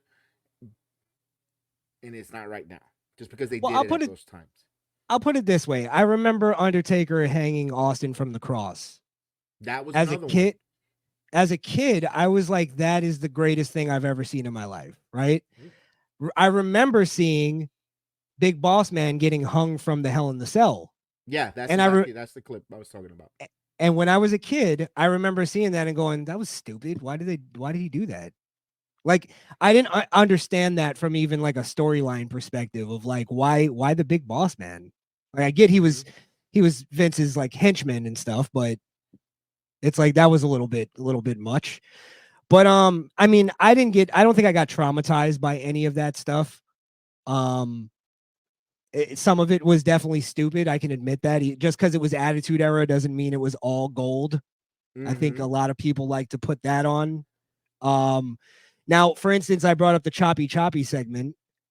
I don't believe that's necessarily gold, but it's just so memorable because of how ridiculous it was. Right. And then and especially who said it? Oh, I'm gonna choppy your pee-pee. And choppy, it was funny. Choppy. Yeah. It was. And then Kai and Tai and Val Venus in general was such a memorable character. I don't think he gets enough credit in terms of what his controversy, like what he added to the Attitude Era. And he was a mid-carder, lower mid-carder at that. A lower mid-carder, never got to the upper mid-card section, but he was very entertaining. He got over a porn star gimmick. Yeah. Pretty much. That's what he got. Here's something, sorry if I'm jumping around, but here's something that I learned from this documentary is that Triple H has been in Vince's ear for a very long time, way longer than I ever thought. Like, and I was surprised with that too. Yes, even when he was like almost a nobody, Vince was still listening to him and liked Triple H to a great deal. To the point where it's funny because history would have taken, and we were talking about what if. So we said it before, if Gorilla Monsoon would have taken over the WWF instead of Vince, what if, what would that would have went? What if they don't do the current call? And Sean asked permission, by the way. I didn't know that. One thing I didn't know about the current call, Sean asked Vince if he could, these guys are leaving. We would like to get sent off. But Vince said, okay, do it. But he didn't know it was going to be to that degree of nostalgia, how that really went through. But that current call changed the course because Hunter got punished. It wasn't Sean because he was going on a title run. The other guys were leaving. They had to have a face, and it was Hunter. And Hunter was punished by not winning the King of the Ring tournament in '96, where it became Austin. He said, Austin, I'm going to put you over. You're going to win the King of the Ring. And I love when they told Austin about Jake the Snake, and kudos to Jake the Snake trying to find severity and being a man of faith at that time. And quoting, he goes, yes, Jake is going to quote some Psalms, and Austin took it like, oh yeah, I'm gonna one up it, and he just came up with that famous promo, Austin 3:16 says, I'm gonna whip your ass. And one thing that came out of like that, and that's somebody who's thinking, and kudos for him going to Paul Heyman and ECW, doesn't get credit for him that stint in ECW pushing that envelope, and Paul Heyman giving him that confidence, talk from the heart. And he did. He says, that's the bottom line, because Stone Cold said so, changed the course of the wrestling business. I mean, it's amazing. We almost don't have that if the curtain call doesn't happen. We don't have that. It's a series of events, Crishaun, because if Austin doesn't get fired from WCW and he doesn't land in Paul Heyman's ECW, where Paul Heyman tells him, go out there and talk your experience about WCW, shoot on them. You got open mic, talk from the heart, talk what's in here, talk from the heart, be yourself. And Austin was himself, and that allowed him that confidence and that I don't give a shit mentality, that Austin brought to his character and wanted to then got signed to WWE, and he kept bringing that. He kept listening to Heyman's advice. Everything, a mirror of events that was a perfect storm in the 90s for the WWE. And then we also got an answer to something that's been debated for a while on the dirt sheets and stuff. Vince admitted to approving the curtain call. Because that's always been like, who let that happen? Vince must have let it happen. And yeah, I mean, it's obviously the logical thought, but yeah, Vince approved it. He didn't really see it as like a problem. And you know, that pissed off the locker room. That's the reaction. That's where reaction, because he got the locker room got bothered. Like, you allow us to be separate, because some of these people that were in separate locker rooms were really truthfully friends. You know, they were really good friends, and they couldn't be friends because keeping it kayfabe. They couldn't hang out. They couldn't be seen in car rides together because you're a bad guy. You couldn't even dress. I'm pretty sure they couldn't even eat in the same places together, and they wanted to share a meal because they were friends. You know, for other promotions or so forth, or coming up to the business, and they couldn't. So I think that's where the backlash, and I gotta set an example for you, Hunter, and not winning the King of the Ring was the example, which turned out to be the greatest move in wrestling course history, if you want to say, at least for where we are now. I mean, I the think greatest accident in wrestling history.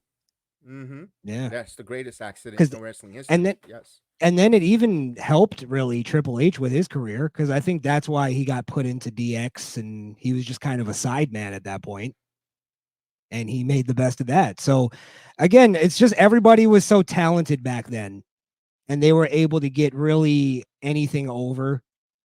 Or they were able to. A part of it was they were able to do more. They were much more free. And here's to a degree, because you do. Sorry, real quick, because you do see yeah. a lot of regulating throughout that, because Vince fought against DX for a while. They were getting fined and all that stuff. So sorry, go ahead. What you were saying? Oh, they were pushing ahead, that kind of pushing the envelope where they felt so comfortable. Well, they not comfortable. They felt that they needed to go an extra step further, being spicier or edgier. And they took a chance because this man just got out of prison, who was the baddest man in the planet. They needed someone who was going to bring the mainstream eyes, who was going to draw, because he had a couple of fights and and he saw the buys rates and pay-per-views. Is Mike Tyson. He see how Mike Tyson was a polarizing figure. I believe that Mike Tyson had a stronger impact than Muhammad Ali did in the WWE from WrestleMania 1. That's actually a really good that would be a really good debate to look into that and see, because yeah, I mean, and this is where we can sort of get into the I guess towards the ending, is that I thought it was a little unfair what they were doing on that too, where they were like trying to tie in the whole thing of like, oh well, he was a convicted rapist and this and that. I mean, there's a lot of debate in the Mike Tyson case. Oh yes. And it's like, again, one of those things that I felt like they were trying to push it towards hit piece, but I think it was like people are smart enough, I guess, to not really latch onto that, the whole Mike Tyson thing. And I don't even see Mike Tyson like being looked at as a rapist by the public. Like, I think that's how ridiculous the case was, or even people forgive him because he's changed. I don't know, but what did I say earlier? America likes a redemption story, no matter how long it takes to wear.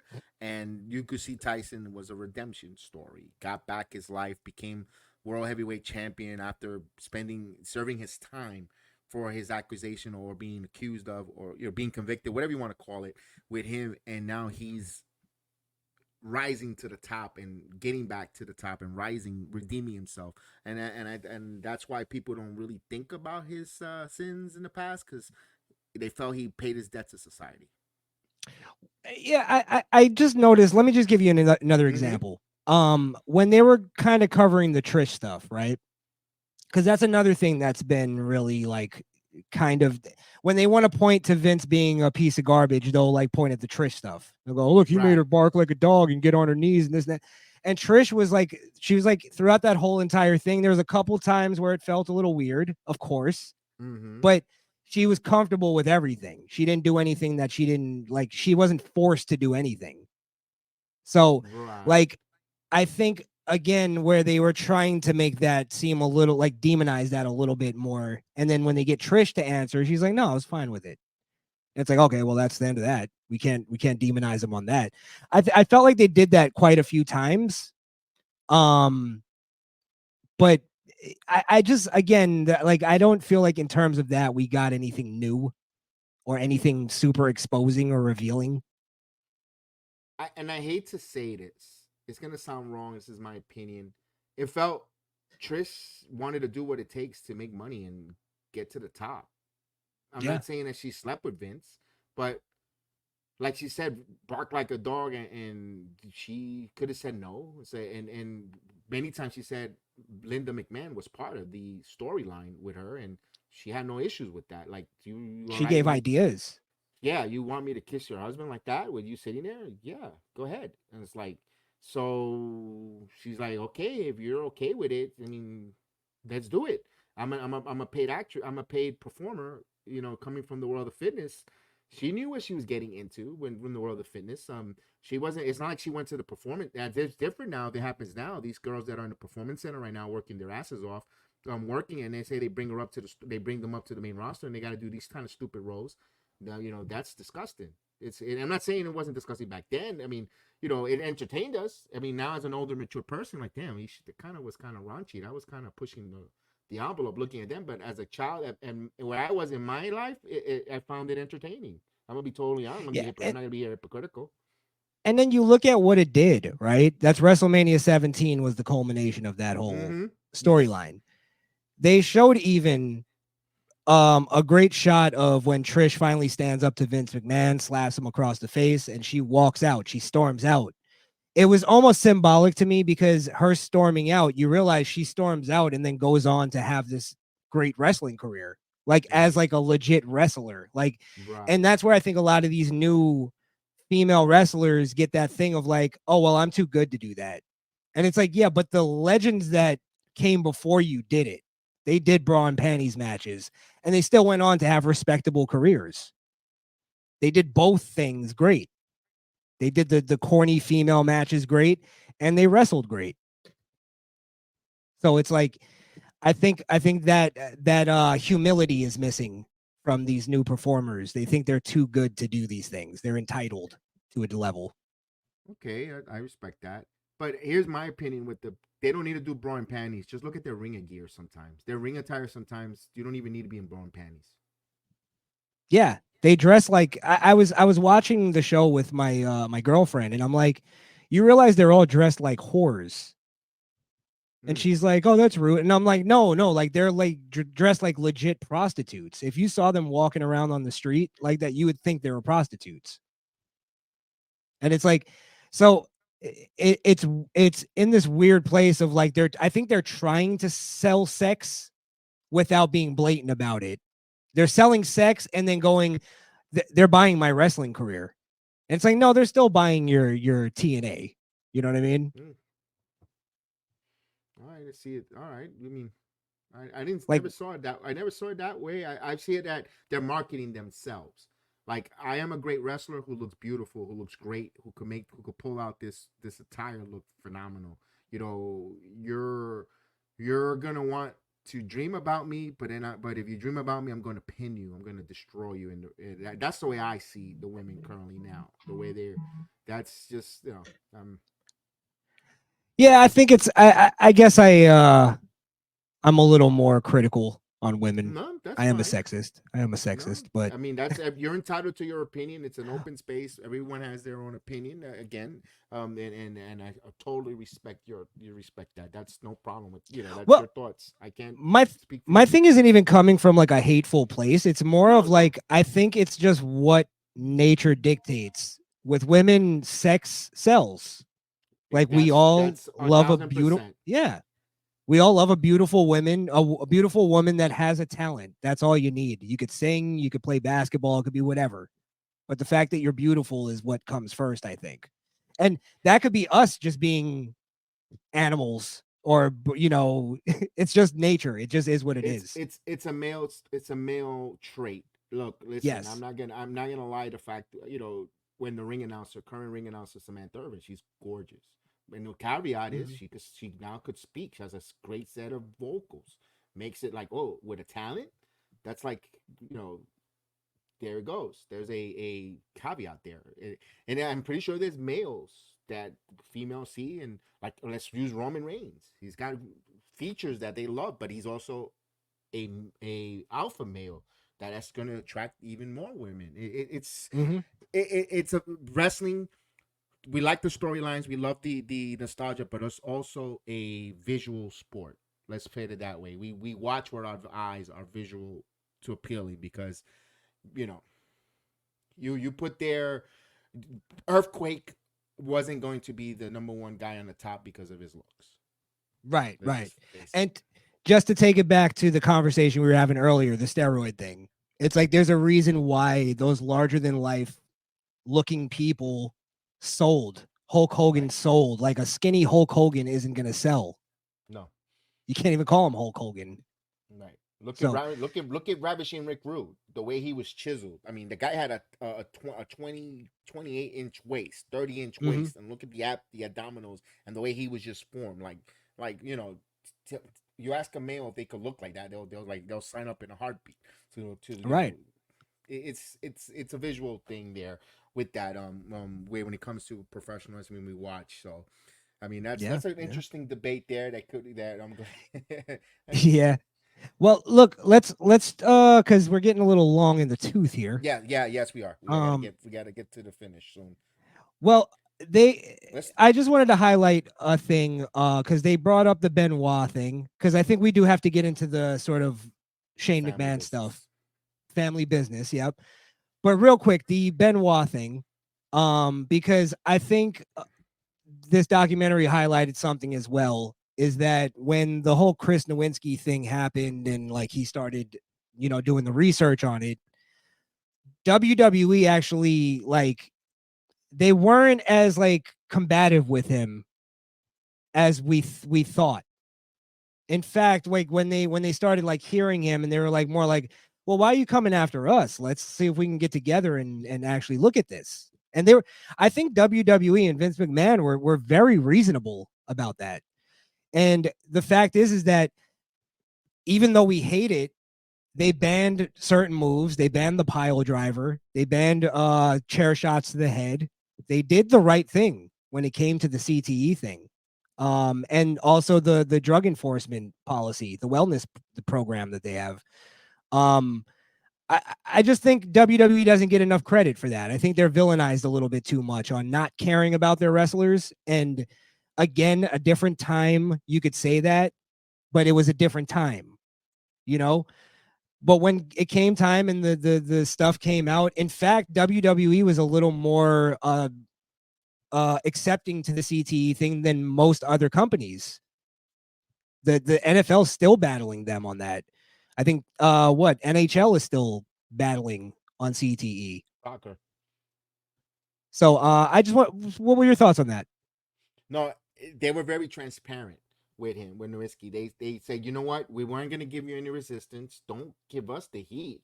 We're willing to work with you. We're going to be one of the major American sport or professional sport in the world, sports entertainment world, to open up and allow you to put protocols and educate our performers why the headshots are not well for you. They had seminars, they had explanation.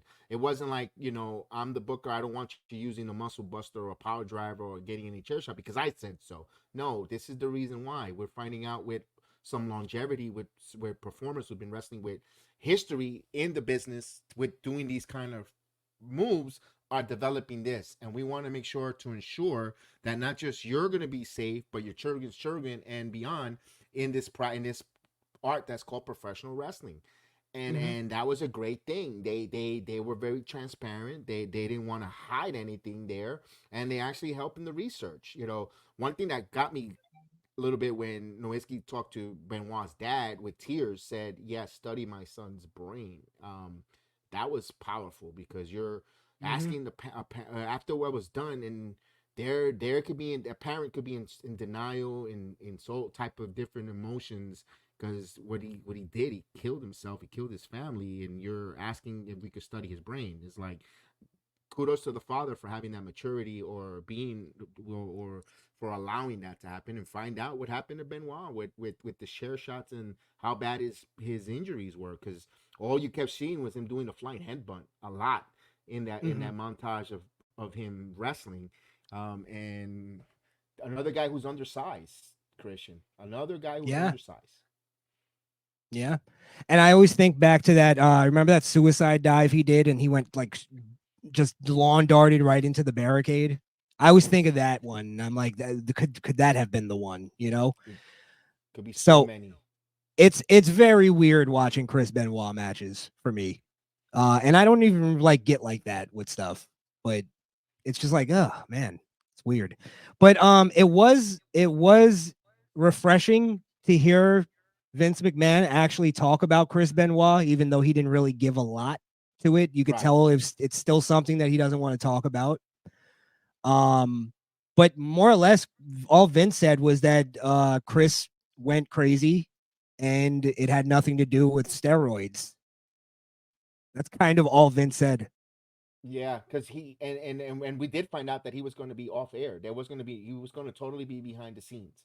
Vince McMahon was going to, when he got into that limousine, he was going to get blown off. The Mr. McMahon character was going to be done. He was going to be strictly behind the scenes in Gorilla, not being seen, not being part of the show, stepping away from the WWE at that moment, not being a persona. And due to that situation, unfortunate situation, he had to be back on television, address the world of what happened. They didn't even know that the guy committed a murder, but they honored him as a WWE performer the night before, which was, I think, to be honest with you, we're not knowing, that was the right call. People might say, "Oh, no, they're honoring a murderer." We didn't know that. They didn't know that. Yeah. And he was a performer who passed away. You going to honor him for the service and the work and the commodity you had in your. I'm pretty sure there's plenty of bad people in my job that I don't know of, but at work we're all for one and one for all, working together to get a big task at hand done. Yeah. I mean, it's almost like being mad at the NFL for holding a ceremony for OJ before he did what he did, like, or before it came out. Like, again, it's just, you can't base it on what we know today and today's standards. Right. So, yeah. I mean, I always respected Vince for doing that too, of like when he came out and he could have, it was embarrassing, but when he came out the next night on ECW and he's like, we didn't know, but now we know. And from now on, we won't speak about Chris Benoit. Right. And they never did. They never did, and they acquired him. They erased him from existence from the WWE.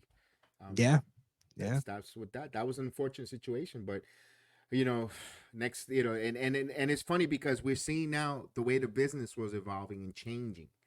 We seen that we didn't even touch about that Vince made that decision to make Rocky the world champion. He didn't even look at his creed or his color. He just said, "Can you make me money?" And he put that title on Rocky and Austin. But those guys were leaving. Austin went back home. He retired. He had the neck injury. He left. Rock was on the way to Hollywood. Shawn Michaels had a back injury. There was no one. And he pretty much told them, who of you guys here want to take the reins and become and show us ruthless aggression? Because it's available. It's open here. Who's going to take that range as a ruthless aggression? And people get mad at this guy. He took a lot of necessary heat, booking, but John Cena just came and took it with that promo and said ruthless aggression. He just took it and he showed with Vince why he was the man for so many years. And now people hate John Cena for his babyface run, but you got to give credit. The man went and grabbed the bull by the horns. Yeah. I always respected John Cena for that, even when I hated him. It's like you even when everybody hated him, it's like you can't deny the guy's work ethic. I was the only you always liked him. I always loved John Cena. Always. I respect it. Never turn on John Cena. I love John Cena. He's always winning. I don't care.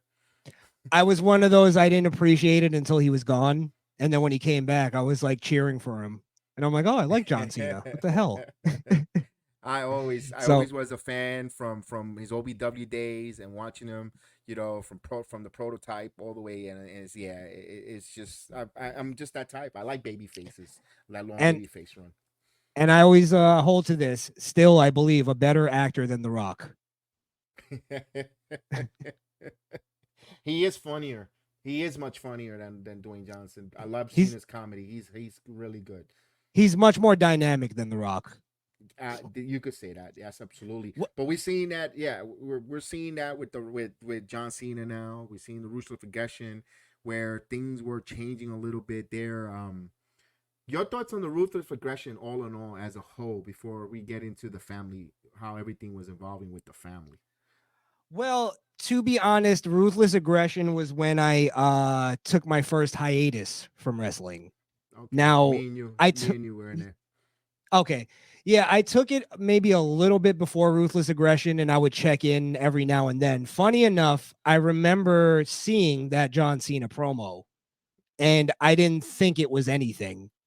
Yeah, because again, last time I watched it, it was like, I was watching Stone Cold and DX and all these like larger than life characters. Mm-hmm. So if you remember though, when John Cena cut that Ruthless Aggression promo, it still took a while for him to get to that rapper persona and build that career. So Right.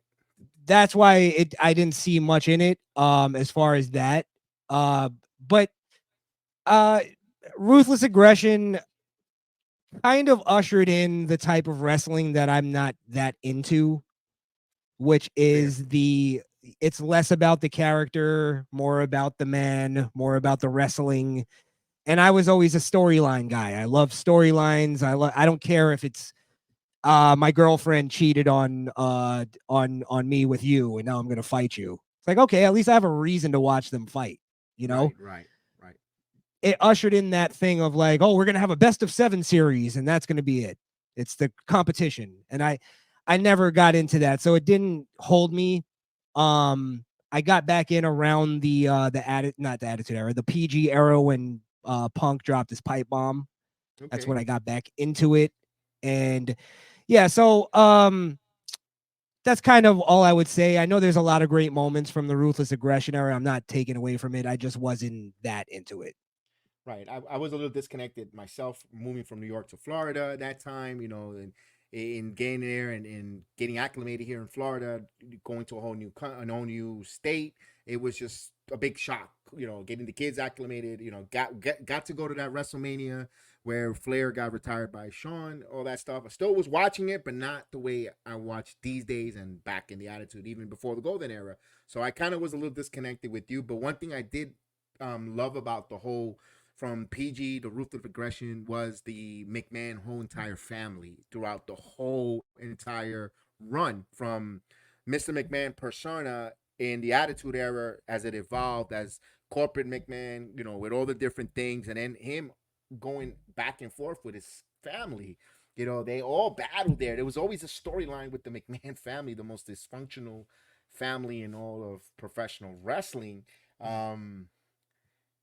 Wow. I mean, I don't even know where to begin. Now, like you said, Triple H had his ear. We see where we find out with that personally from Vince McMahon that he kind of wanted always Stephanie to marry or to date a person like Hunter, like Paul Levesque, not even Hunter, like Paul Levesque.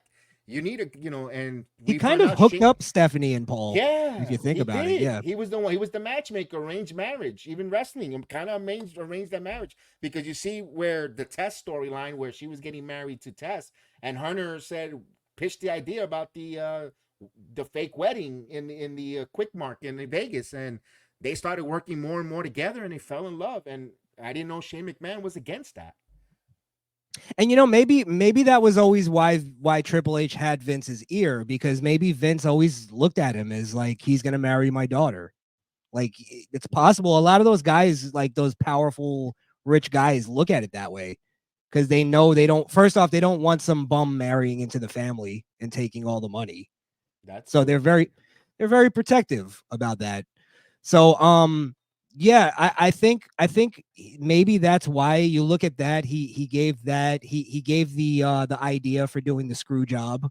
Like, again, Triple H, Vince took a liking to Triple H, and I mean, I tend to see that it's weird because Triple H never really talks about his own father.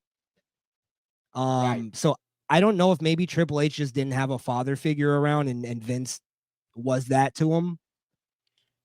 He was big on Killer Kowalski. Killer Kowalski was his trainer who trained Triple H. He has a big respect and love, kind of like that. It'll be interesting to see Paul Levesque's storyline if there was a father figure in his because we also not only do we hear, like you said, Paul Levesque seeing McMahon as a father figure, we also saw a lot of wrestlers call Vince McMahon a father figure. Taker says the same thing about Vince, like a father figure. A lot of the wrestlers currently right now kind of see Vince McMahon as that father figure, where it's interesting enough because we talk about Shane and it kind of felt like their relationship was a little bit distant. Yeah, again, I think it was just so similar to Vince and his father's relationship. The difference is Vince was always in his son's life. I think it's funny enough, I just was watching the Menendez Netflix special that came out, and there's like a lot of striking similarities to how they told that father was to how Vince is, where he didn't tell Shane that he was proud of him or really show him like sort of a love in that way. And Vince seemed to be very hard on Shane throughout his entire life.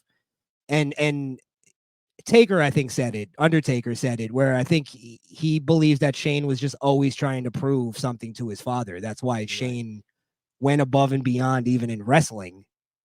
And there was a really touching moment where Shane finally got that from Vince after the Hell in the Cell with Undertaker, where he finally gave him a hug and said, "I'm proud of you. You did good." And he was like, "That's all he was waiting for." I got the clip. Let's play. Oh, okay, yeah. Show that. I gotta hug that leg. Yeah, gotta hug that leg. It's a very emotional return.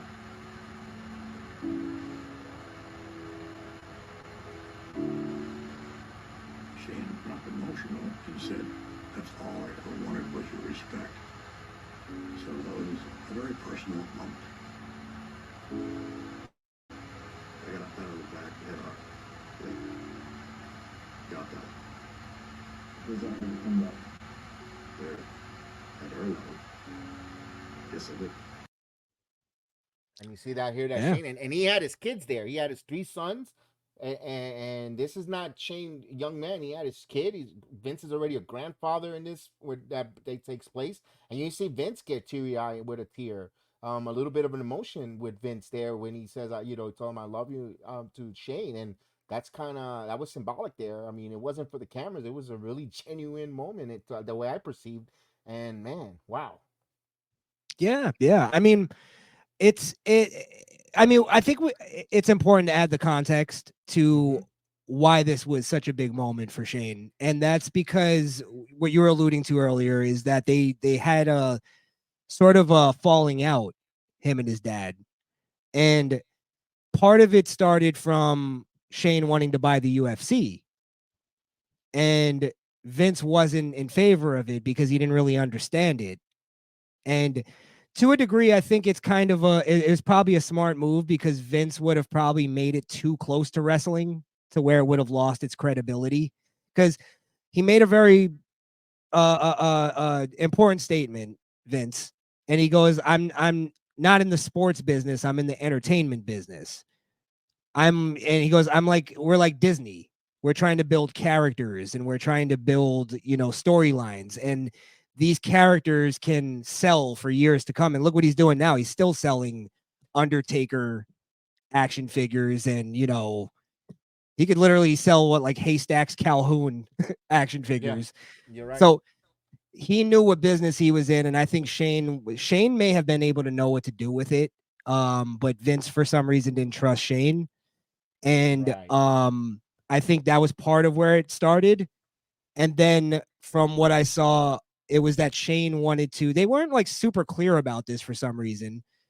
This is the dagger story that Paul Heyman told, where he wasn't very clear on this, but it sounded like Shane wanted to take over the business and he wanted his father to step down.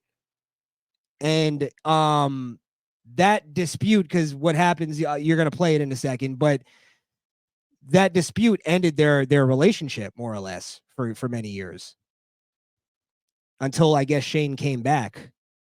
No, I thought I had it. I didn't download this one. Well, I'll just download this one. give you a quick synopsis. More or less, it sounds like Shane was like, hey, I want to take over the business. It's time for you to step down. And Vince was like, I'm not doing that. I'm not done. And he was more or less saying, huh? Not over my dead body. Yeah, he says not over my dead body, basically. And then he says, he picks up a knife and hands it to Shane and goes, stick this right in my heart. That's the only way you're getting this. Or you're going to have to push me out, or you can buy me out of the company like I did with my father. And Shane didn't want to do that. Now, it's not fair because the company wasn't worth as much when Vince did it. But it does make a point. Like, look what I built. Don't just think you could push me out because I'm the old guy, the old bull. Yeah. Because he probably feeling, and I wanted to say with that was, could Vince not trust, like we talk about not trusting Vince, trusting Shane could lead to his childhood if he was really hurt by someone. You don't expect your mother to sexually abuse you, and once you lose trust from your own mother, how is he going to trust anyone in this world? A son, I know that's his son, but I can see where he doesn't have that trust issue to a degree. Where I know you raised Shane, you brought him up, but then he doesn't trust no one because his mother hurt him in the past. Plus, he also took the company and not overtook, but bought the company off of his own father. So he has that. Maybe he's antiquated in his thoughts. That's why he didn't trust Shane McMahon. I get the feeling it's more to it. It's a little deeper. And they again sort of alluded to it. They were a little more blatant with this one, actually, where I think Vince knows that Shane can't fill his shoes. And what I mean by that is we were talking earlier about the father figure thing. People don't look at Shane McMahon as a father figure. They look at him as a friend. And that was said in the documentary. Every single one of them said it. Undertaker, I think Tony Atlas said it. Like, everybody said it. Shane is a good guy. He's a real good guy. He's fun to talk to. You get along with him, but he's not the guy you look at as like, when all goes wrong, we look at Shane. You're still going to look at like, oh man, I wish his father was here. And I think that's I'm not saying Shane is like useless or he's incompetent when I say he can't fill Vince's shoes. What I mean is he's just not a father figure, and that company needs a father figure. And I don't even think Triple H is that guy, to be honest. Not even a father figure. They need an authoritarian figure. And you heard Tony Atlas say, Stephanie? Whew, no, you're not going to mess with Stephanie. And Tony Atlas, who didn't even work under Stephanie McMahon. Tony Atlas was far gone for the company before she even finished high school, if I'm not mistaken, because I believe me and Stephanie are the same age. And Tony Atlas was done. When he says that, I go, yeah, that's why she was named ahead, and that's why Vince saw her as the apple of his eye, just to be the predecessor, the successor, because she was more characteristic built like Vince. When I mean not because of the Y chromosome, or it was because the way she conducted herself with authority, but also fair. And she didn't see that authoritarian figure with Shane McMahon. He saw more him and her than vice versa. He probably saw the compassionate soft side from Linda, because we also heard from Shane that he didn't like those angles they were playing with Linda McMahon and Vince. He wasn't agreeing with that.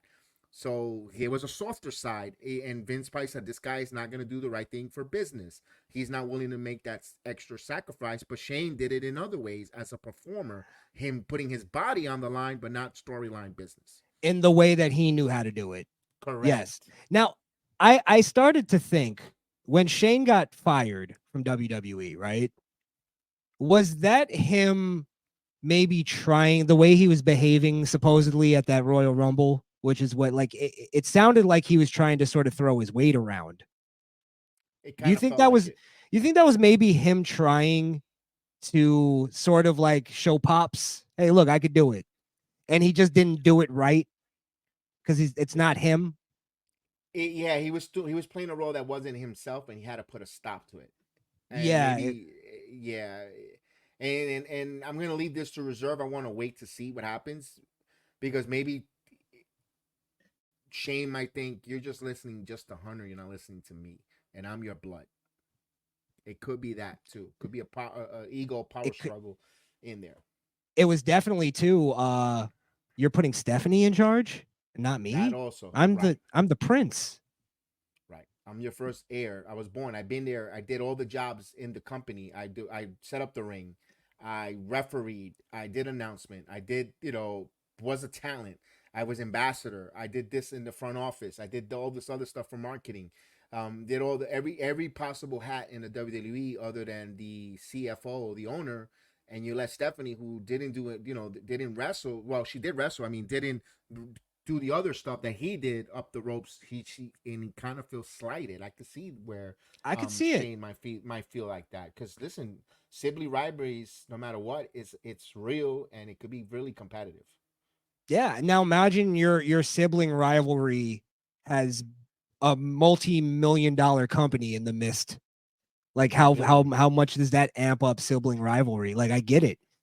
And then he went out and did his own thing to prove to his father still. I think all of that, the cable company and China and all that stuff was, look, Dad, look, I'm a businessman. I know what I'm doing. And I think there's a key phrase, a key statement that he makes in this documentary. And listen up, all you all elite wrestling folks. He said he wants to go out and do his own wrestling company, if he ever was to get back in the business. Or whatever to do, he wants to do it on his own, kind of prove his thing, to do it on his own. So get that crap out of your head that he's going to go work for Tony Khan. If if you work for Vince, Tony Khan will be a pushover. Why? Start your own. Do you want to go back to do the same thing? I mean, you think he's going to be a masochist to go back in there and work for someone else to tell him what to do? That's just my thought. Yeah. And just to add to the thing with Shane and his father, it's like I think also why he felt slighted was like because what I got from this documentary I learned is how much Shane actually loves wrestling and loves the WWE. He loves like it. I think he loves it with a passion, and the fact that they sold it even, I think that broke his heart. I think he just always saw himself as the guy that's going to take it over, and it just didn't happen. It didn't happen. So, I mean, I could I could definitely see him getting back into the wrestling business. I think he might. Now, where do you want to end it? Because look, we're gonna end. Oh, We're go ahead. gonna end it now. But let me ask this last question about Shane. Do you see him, like the speculation with all it being, a worker for All Elite Wrestling even if it's in a vice president role? Do you see him?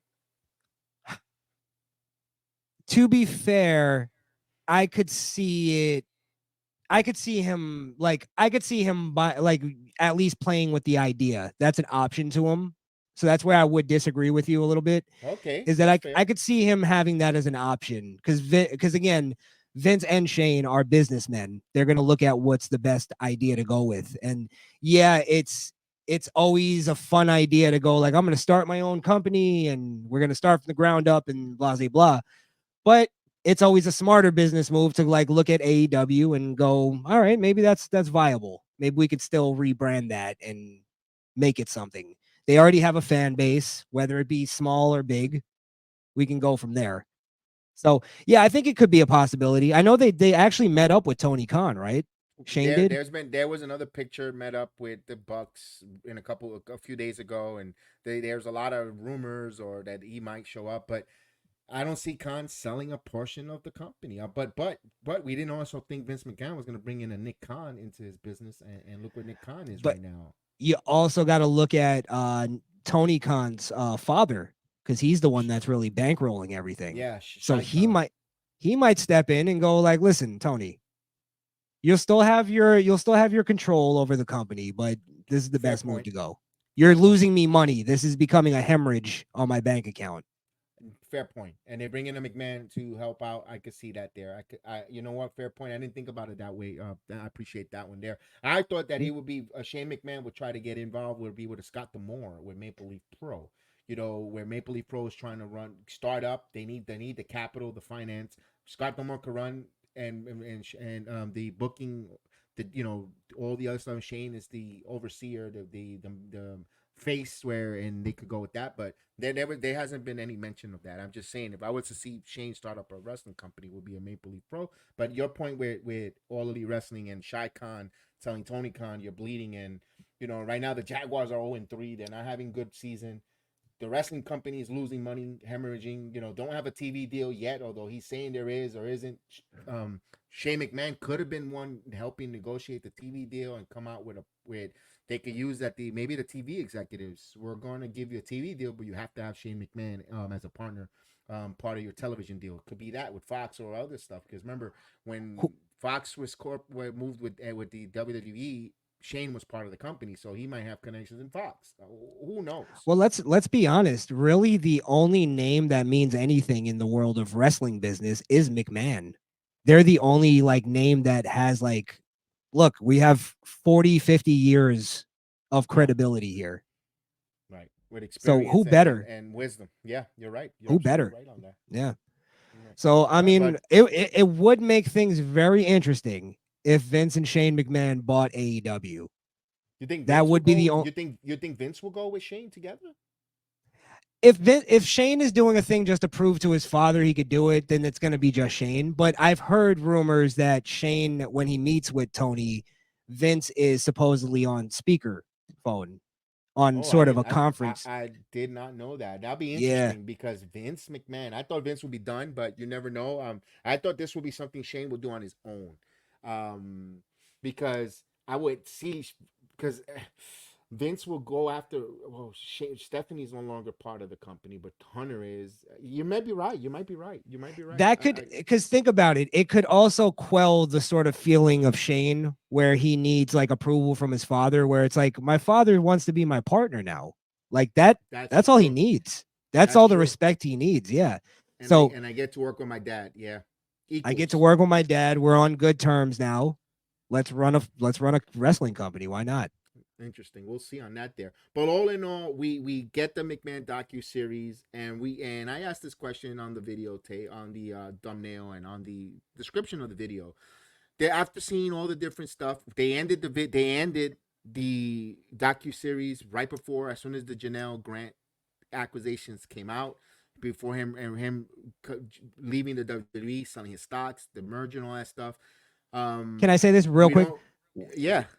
I don't think we're gonna cover that too much because we didn't really learn anything new. No, so that's why we're not getting too deep into that conversation. No, I can't even form an opinion on that because all we going by hearsay right now that it was subpoena that was brought up and no one's ruled on it. There haven't been a ruling. This is the accusations, and we have to find out now in the court of law what comes out as truth, what comes out as hearsay, what is usable, and what is seen in the eyes of courts of what happened. One thing I will say, though, I think they were a little unfair on how they presented the Janelle Grant case on this documentary because they did show her text messages.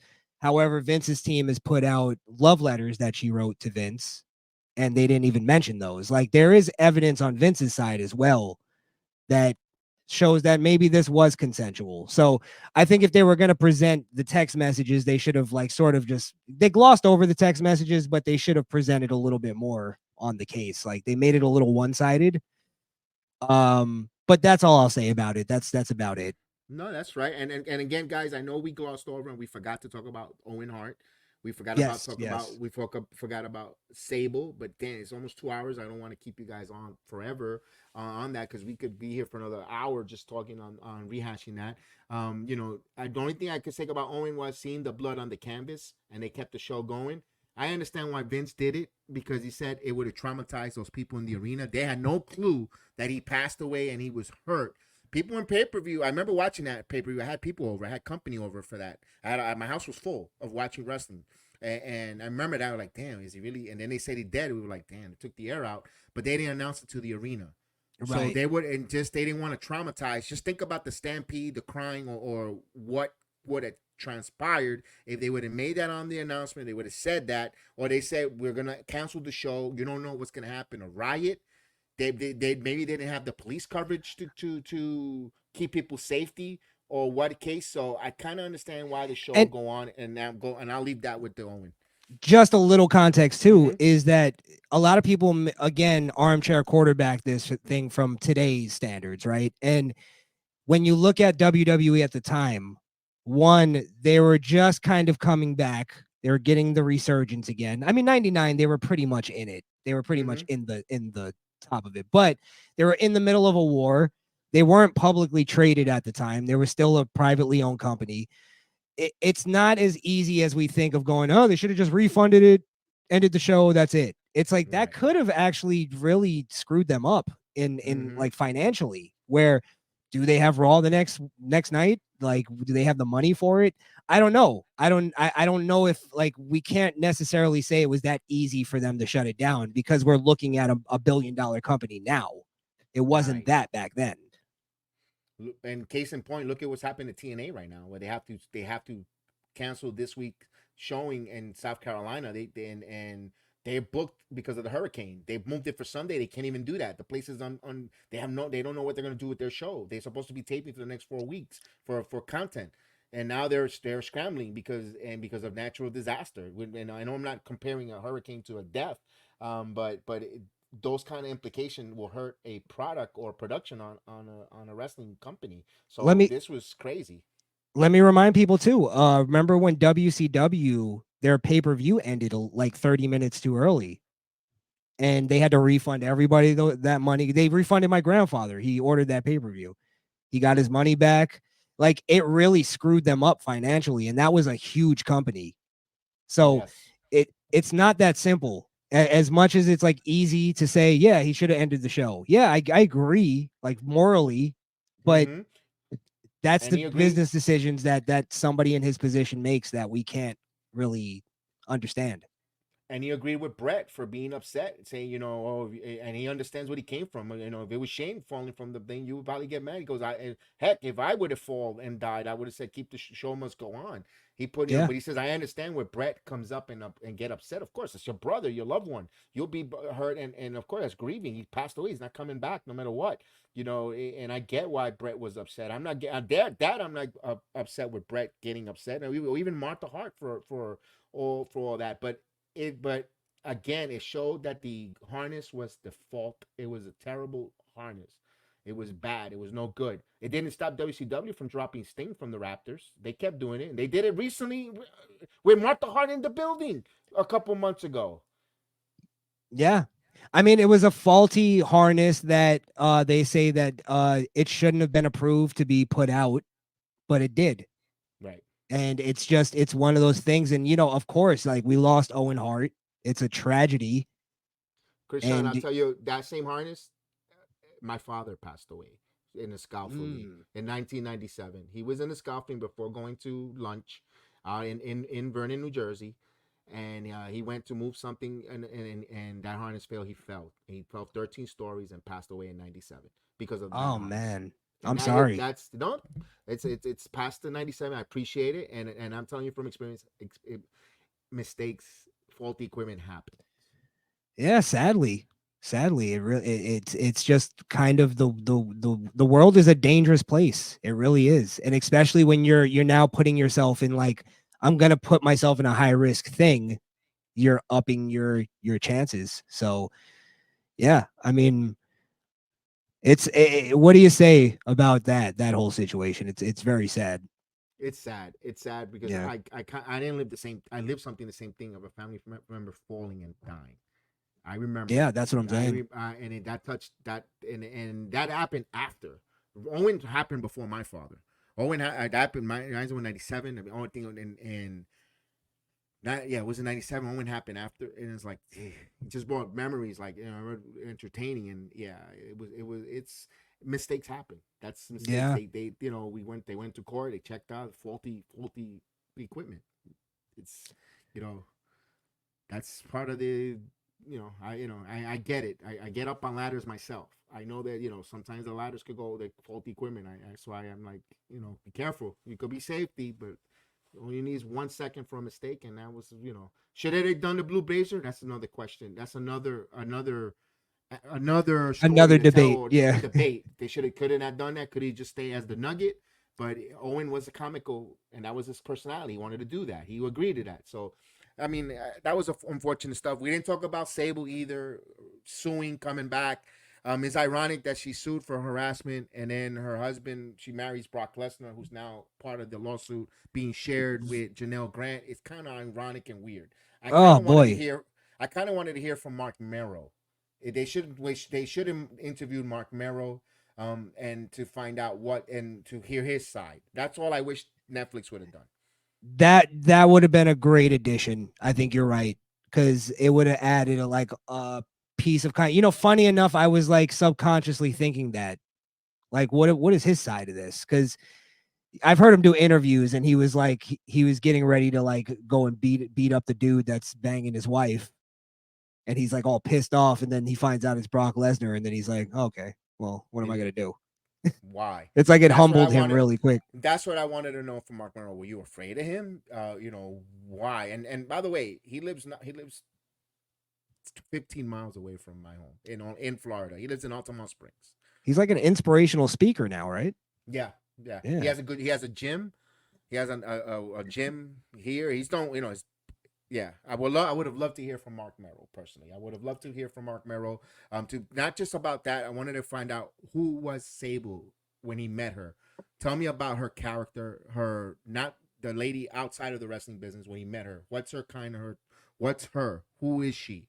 To find out where what caused, is she money grabbing, or is she genuine? Because she's still with Brock Lesnar. They're still together. It says so. Well, I've heard him tell. Who is Sable? I've heard him tell the story. He does interviews about this, and I've heard him tell the story where he said that she changed after like they realized that she was the bigger star.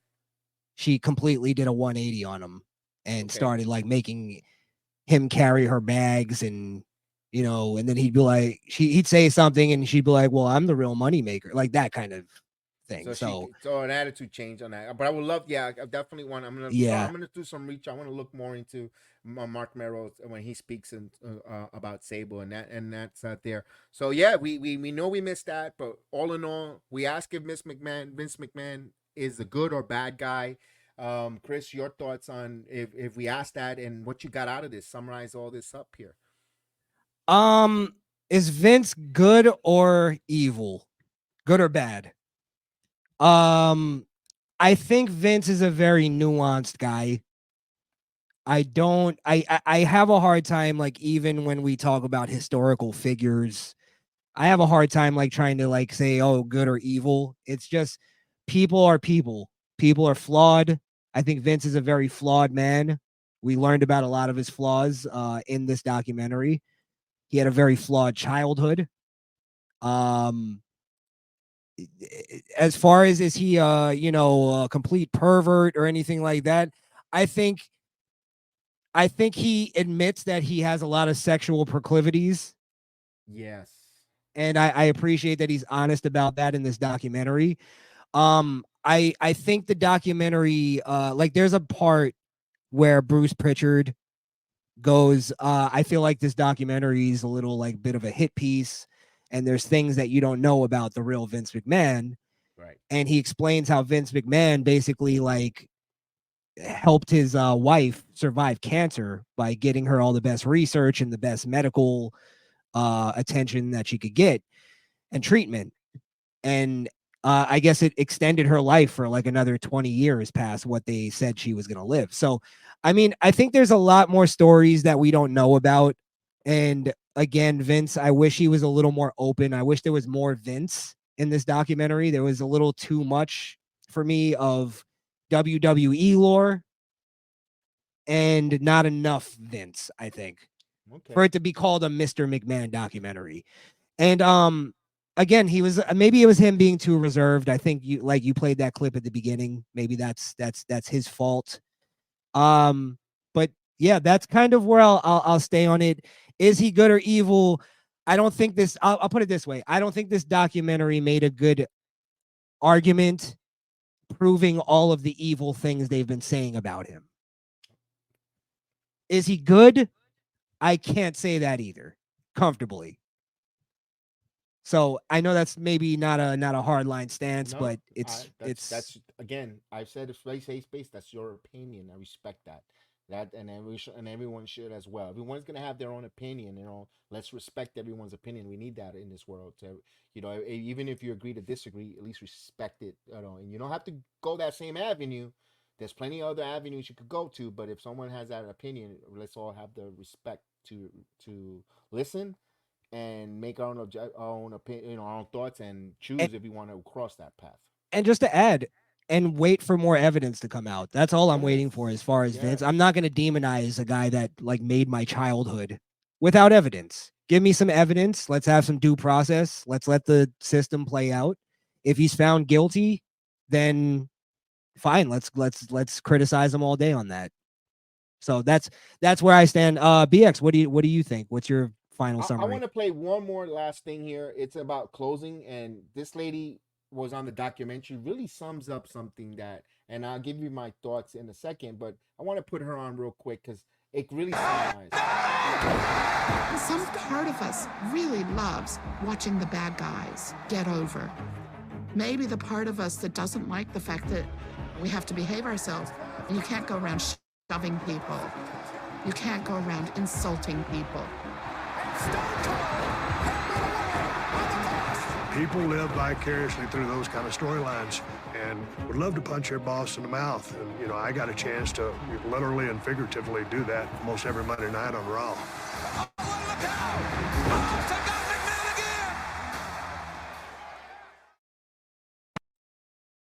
Now, let me add, now, with closing is, we all tend to live vicarious through that. Wrestling is a roller coaster that takes us away from real life into an escape into that world.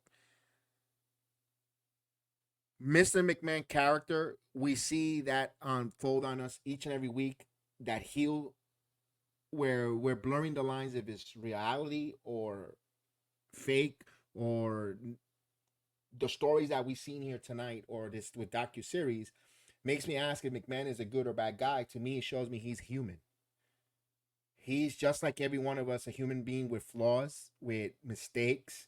Well, everyone has made a mistake, or even big time mistakes, where it could ridicule or affect many people's lives with any walk of life.